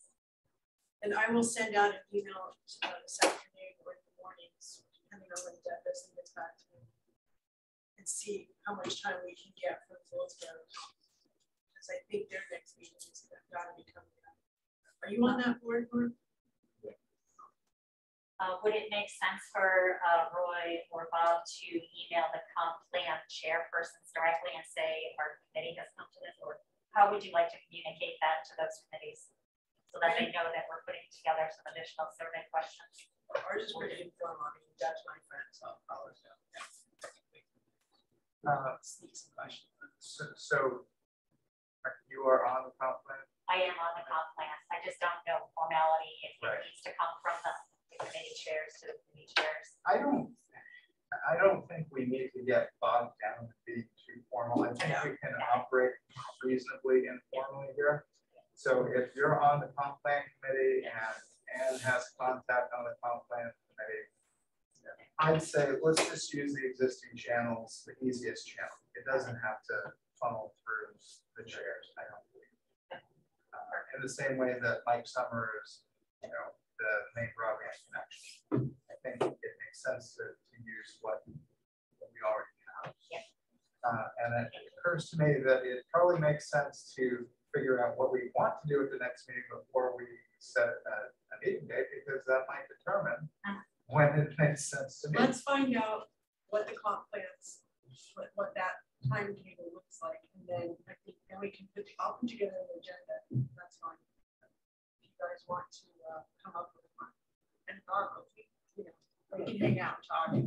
Well, I think once we Would it be good to have a tentative date of the first Tuesday of the month? I mean, if that's often enough, or if we need to do it more frequently. I think eventually it's gonna have to be more frequently. I think there'll be a point there, but do we have enough to do it? That's what I'm thinking. Weekly or? There may not be enough to warrant coming together. And Let me meeting. see what we can find out from the comp committees, and then we'll know. Because there's going to be, when is the survey supposed to go out? As soon as possible.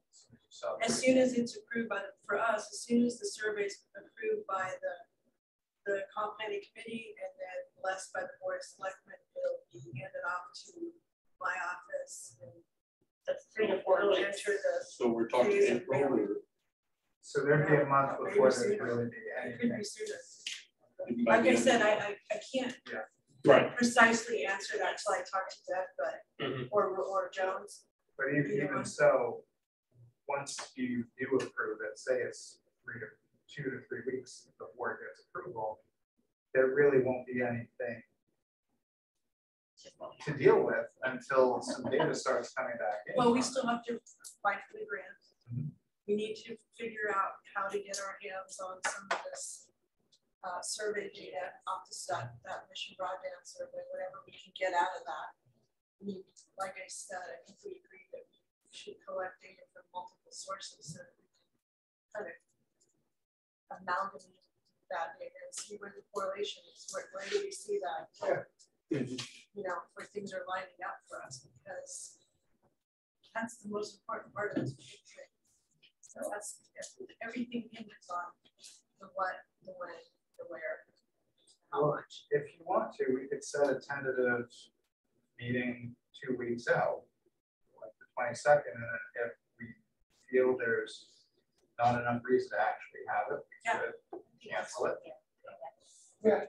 It's easier for me if it's scheduled than canceled. I agree. Something to keep in mind as we're doing this is getting information out to the newsletter. So last time we were able to get this out to Winter Harbor. So thinking about our meeting dates and if they fall in line with deadlines for newsletters, what do we want to put in the next newsletter? Because I think it's important to keep information out to the community. Yeah, our gosh, it's like the last 20. This is a 22nd. Ours is the 20th. I should know that, but So the I will know that by the time I send out. I saw where the count meeting is tomorrow. And Brianna does not like it when people are late. Ooh. So this Well, next it meeting is is after the yeah. newsletter, correct? You said the 22nd? So the 22nd would be 2 weeks from today. Okay. And I've been told that this building is available at least until April. And we don't have anything scheduled on Zoom for the 22nd. So that would be wide open from the Schoodic Institute perspective.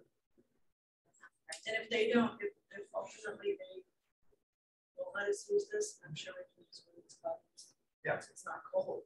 Yeah. And, and it's nice and big, the tables and space. We probably won't be really busy here for quite a while still. So it's just, there's nothing in here until sometime in April. So after that, it could be like the data he's got. If there's one thing we're using it, but we can still schedule around too if people want.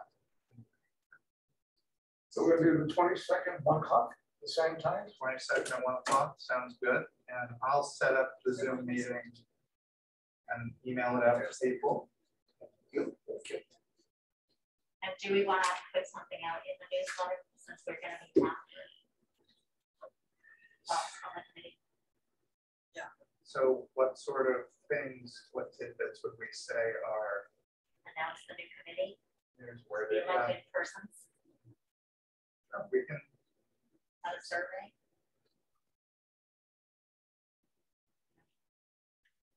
The other thing is I have to, every selectman meeting, I give a broadband update. So like have a little input for them.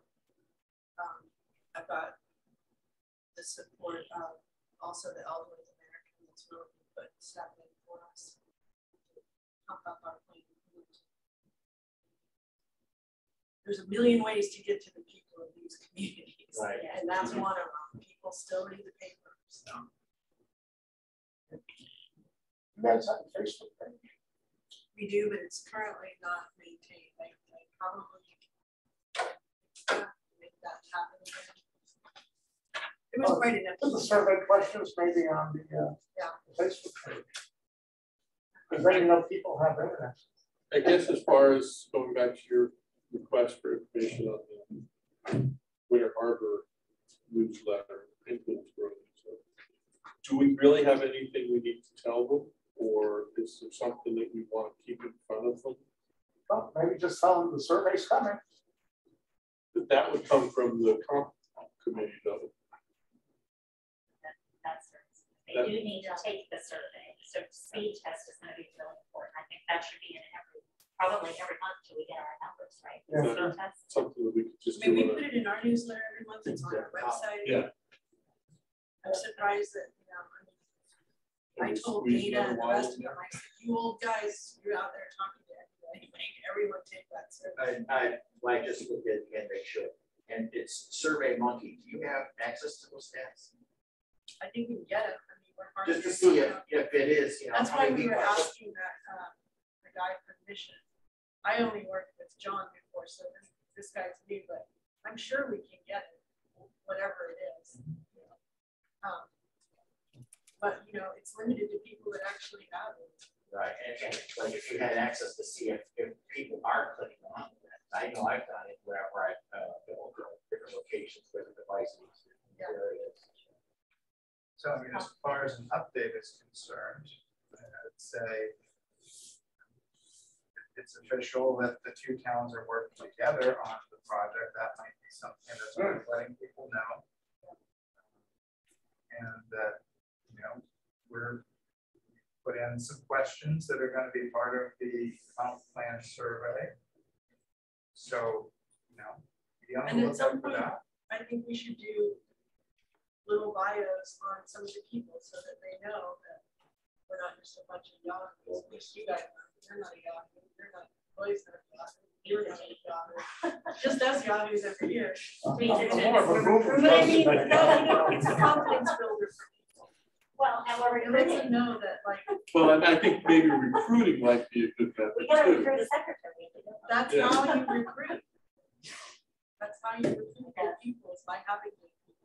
So I think we need to keep the committee, in the hearts and minds of the community all the time. Would somebody like to put together just 2 or 3 sentences on what that should say, and do we want consistency from the 2 newsletters? Since I'll probably be the one that writes whatever goes in the newsletter.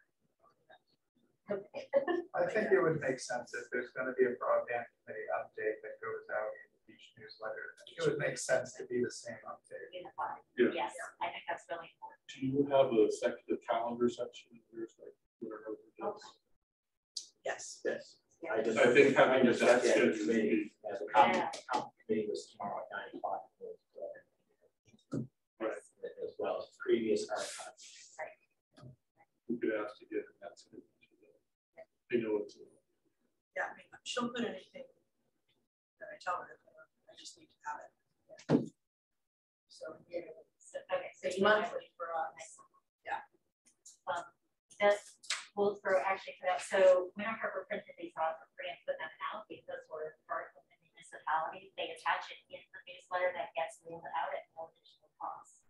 I put it there in the website. Would we want to do another one and maybe each month? We don't have to do this next month if we don't want to.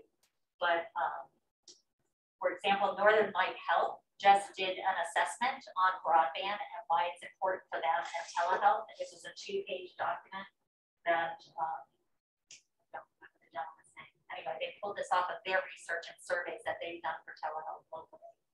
So it's something like this that each month we can put out something I new. think that's great. Maybe next month would be something education wise, or I think people should I understand think that's a good that the idea. application of broadband is massive. It isn't just the internet It's not and just email and watching TV. YouTube or. the Veterans Association. Liverpool has- versus Van City. It's not just about that. It's Full not just videos. Premier League. Would that be acceptable then? newsletter. discover what you can do with it. And if any of you have additional, I know the Veterans Association has something similar. I haven't found it, but if we could have a 1-page each month that tells about the importance. Okay, something like that would be really helpful just for the next month. And we would do one for education 1 month. I'm gonna do shellfish. Shellfish lab, just the plant lab, all that, because Bill is gung ho to get on, to get How do you involved. do that, but having a meeting at 6 o'clock in the town office and then meeting at the owners club at 6? Because I have delegating skills. Oh, And Mike Pinkham is the clam dad, and so he comes to my office every week to tell me what's going on. And we know what the application of it is out there. So Just to have people understand all the places, all the things that broadband reaches. It's not just the houses, there's a lot going on around here that I challenge that a lot of people don't know about, that live here. Don't know about it. what is our time frame in the broad perspective of bringing broadband to Wilkesboro and Winter Harbor? Are we looking? Getting rid of the pen, like that. Shovel ready? Whenever you complete the walls. Ribbon Right. cutting? Ribbon cutting. Ribbon So when people ask, well, are we talking by summer, end of summer, Christmas next year, 2024? When is the money running out? Well, that, I guess, is a big question. I don't know. When do we have to get asked for the money? It's really going to be. Well, we're gonna Yeah. start asking for the money now because there's 3 phases of funding for the state. Right. And the first phase is startup. And then, but it's so important that we define the scope of work first. That's when we can answer those questions. So I don't even, when people ask me that, when are we gonna have it? Right? I can't answer that yet. Yeah, the vendors, Because I can give you a yes answer. getting the vendors here, whether we have an RFQ or an RFI rather, RFI. request for information from the vendors, either we do it separately or have them all here. I've been into enough vendors meetings in my life on that. This is what we're trying to do. This is what we want to do. Here's the information that we've gathered. The most important part. Go ahead. How does this fit in with you? What can you do for me? Yeah. Mm-hmm. Mm-hmm. If they cannot monetize our data, they're gone. They're gone. So that's why that piece of it is critical. Yeah, And I want it from I want no stone, I want every squirrel asked what's going on with broadband for you. Yeah. Everyone needs to weigh in. There's 1,600 people in Goldsboro, what, 5, 7, 800 in Winter Harbor. It's not people, it's devices. Okay, but I mean, people are gonna be filling out the survey, so Right. it shouldn't be hard to get that many people, even 80%. Well, this is the thing on surveys, you're lucky if you get a 10% response. Honestly. Depends on how important the subject Well, is too. yeah, people is like, I gotta worry about putting gas in my car, I don't need to worry about broadband. But and pretty much if you take a 10% response, it's gonna, and you compare it against trending from other locations, it's gonna be in line. It's really not gonna deviate that much. But definitely, we can't move forward without it. So, I mean, that is the crucial piece. To me, that's the most important thing that we're gonna be doing. Yeah. Is there a little need? bit. Yeah.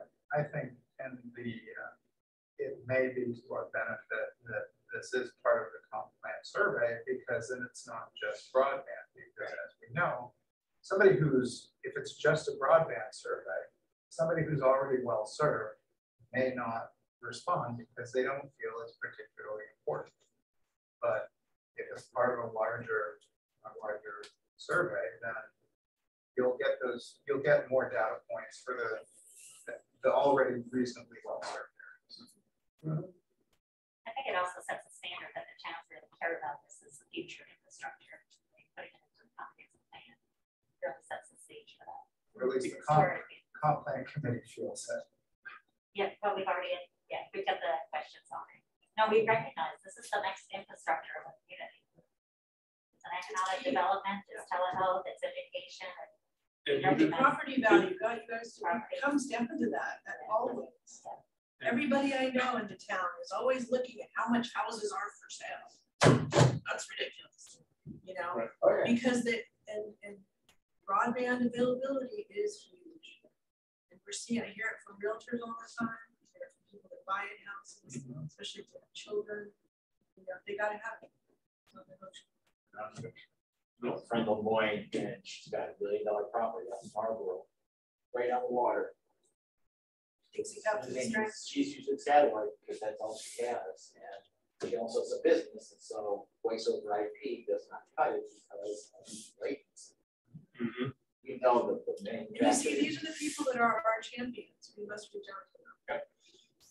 I have no shame. I will go anywhere and ask anyone for help if it's something that I think is really important. Oh, yeah. Because those are the community leaders. Whether you like it or not. All back to your question about timeline. I'll share with you that the Comprehensive Planning Committee of Winter Harbor hopes to have a town meeting for voting in June of 2023.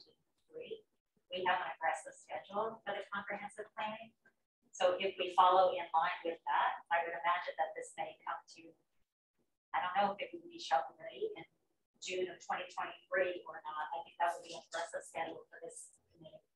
But for that, would we already been through the RFP process? I would hope so. So We should, I would hope so. we figure what, are we gonna put a drop dead date for people to respond by on the survey? We have I mean, yeah.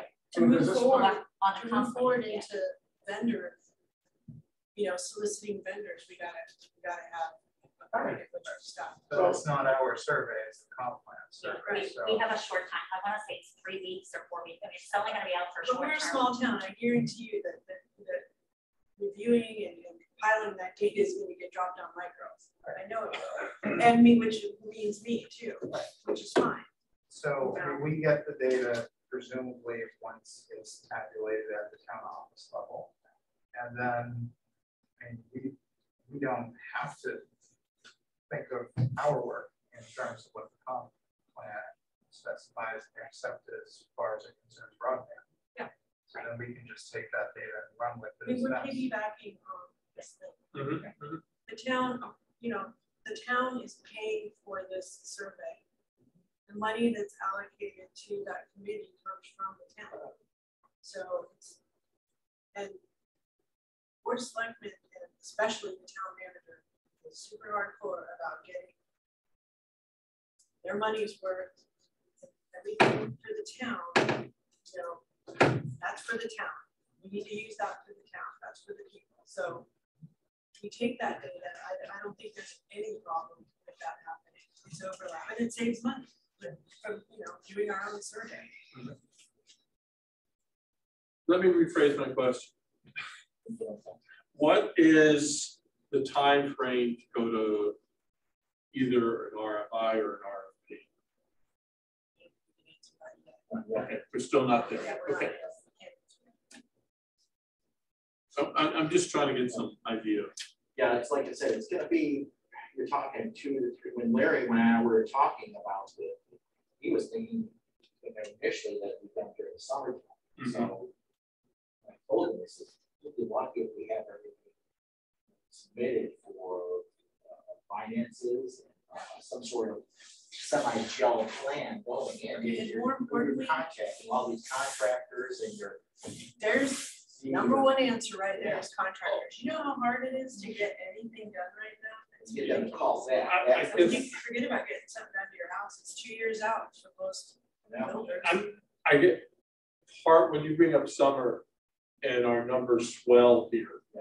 We have to be prepared to hit those people who are the summer residents or the summer visitors or.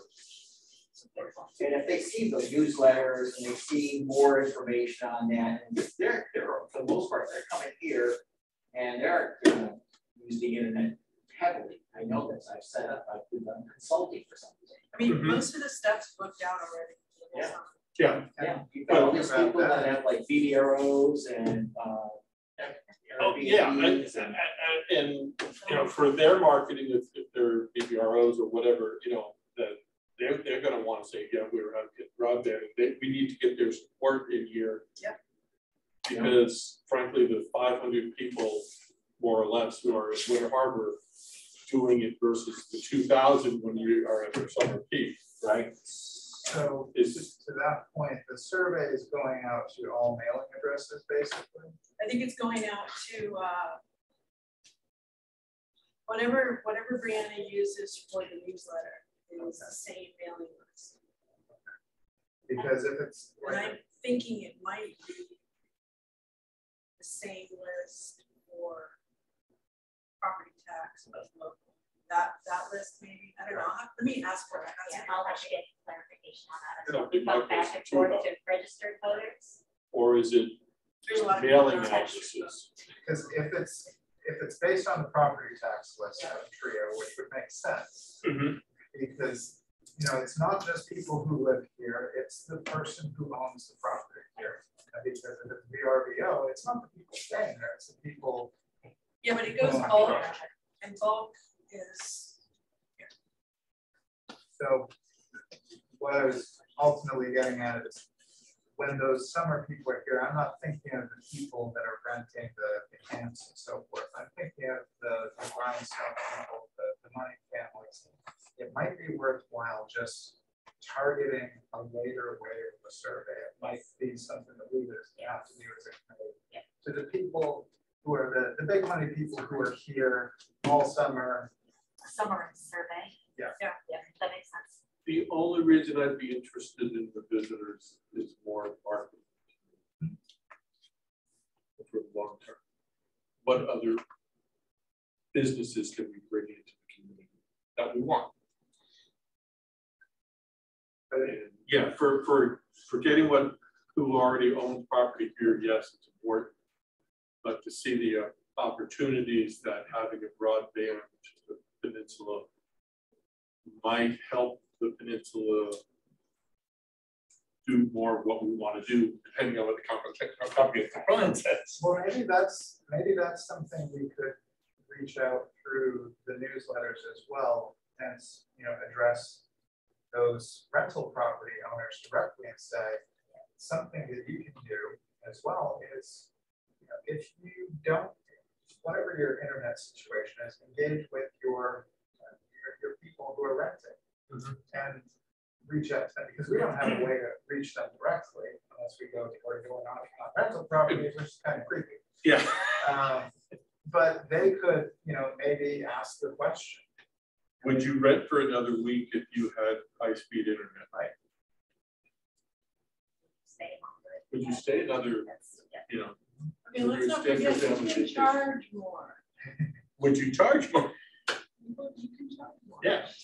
Was stay campground.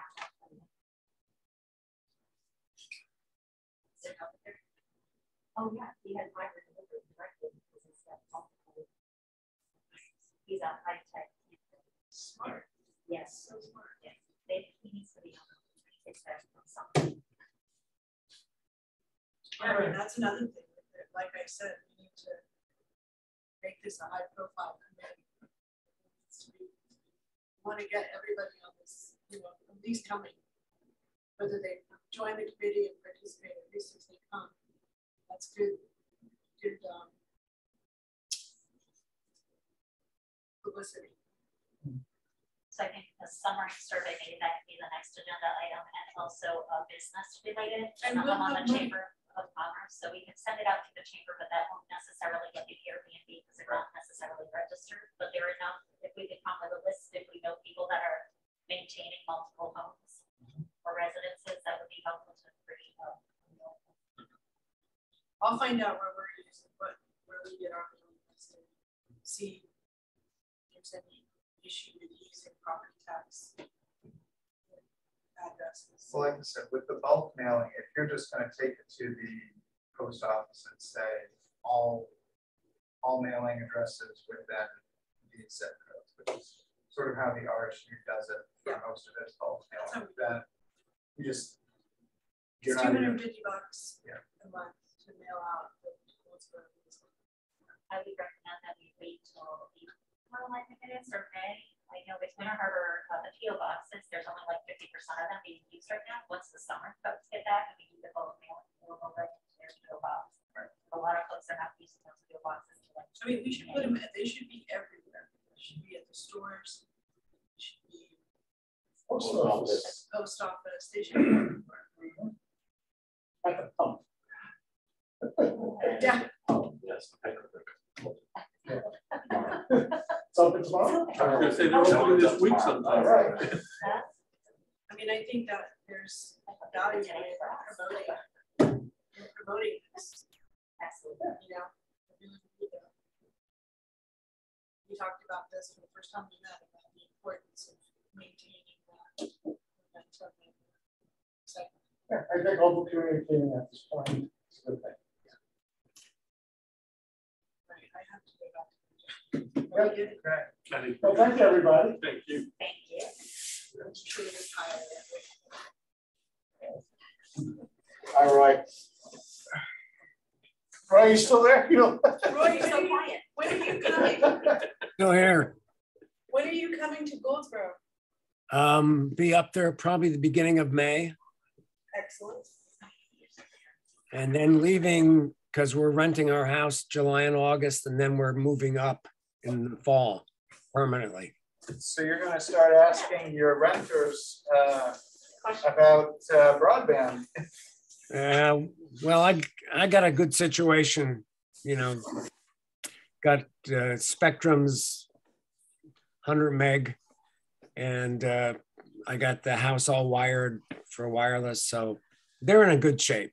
Actually, it's better there than it is here in the middle of Pennsylvania. Well, at least we got that in our favor. That's right. Yeah. All right. Okay, Ryan. Take Bye care. bye. Thank you.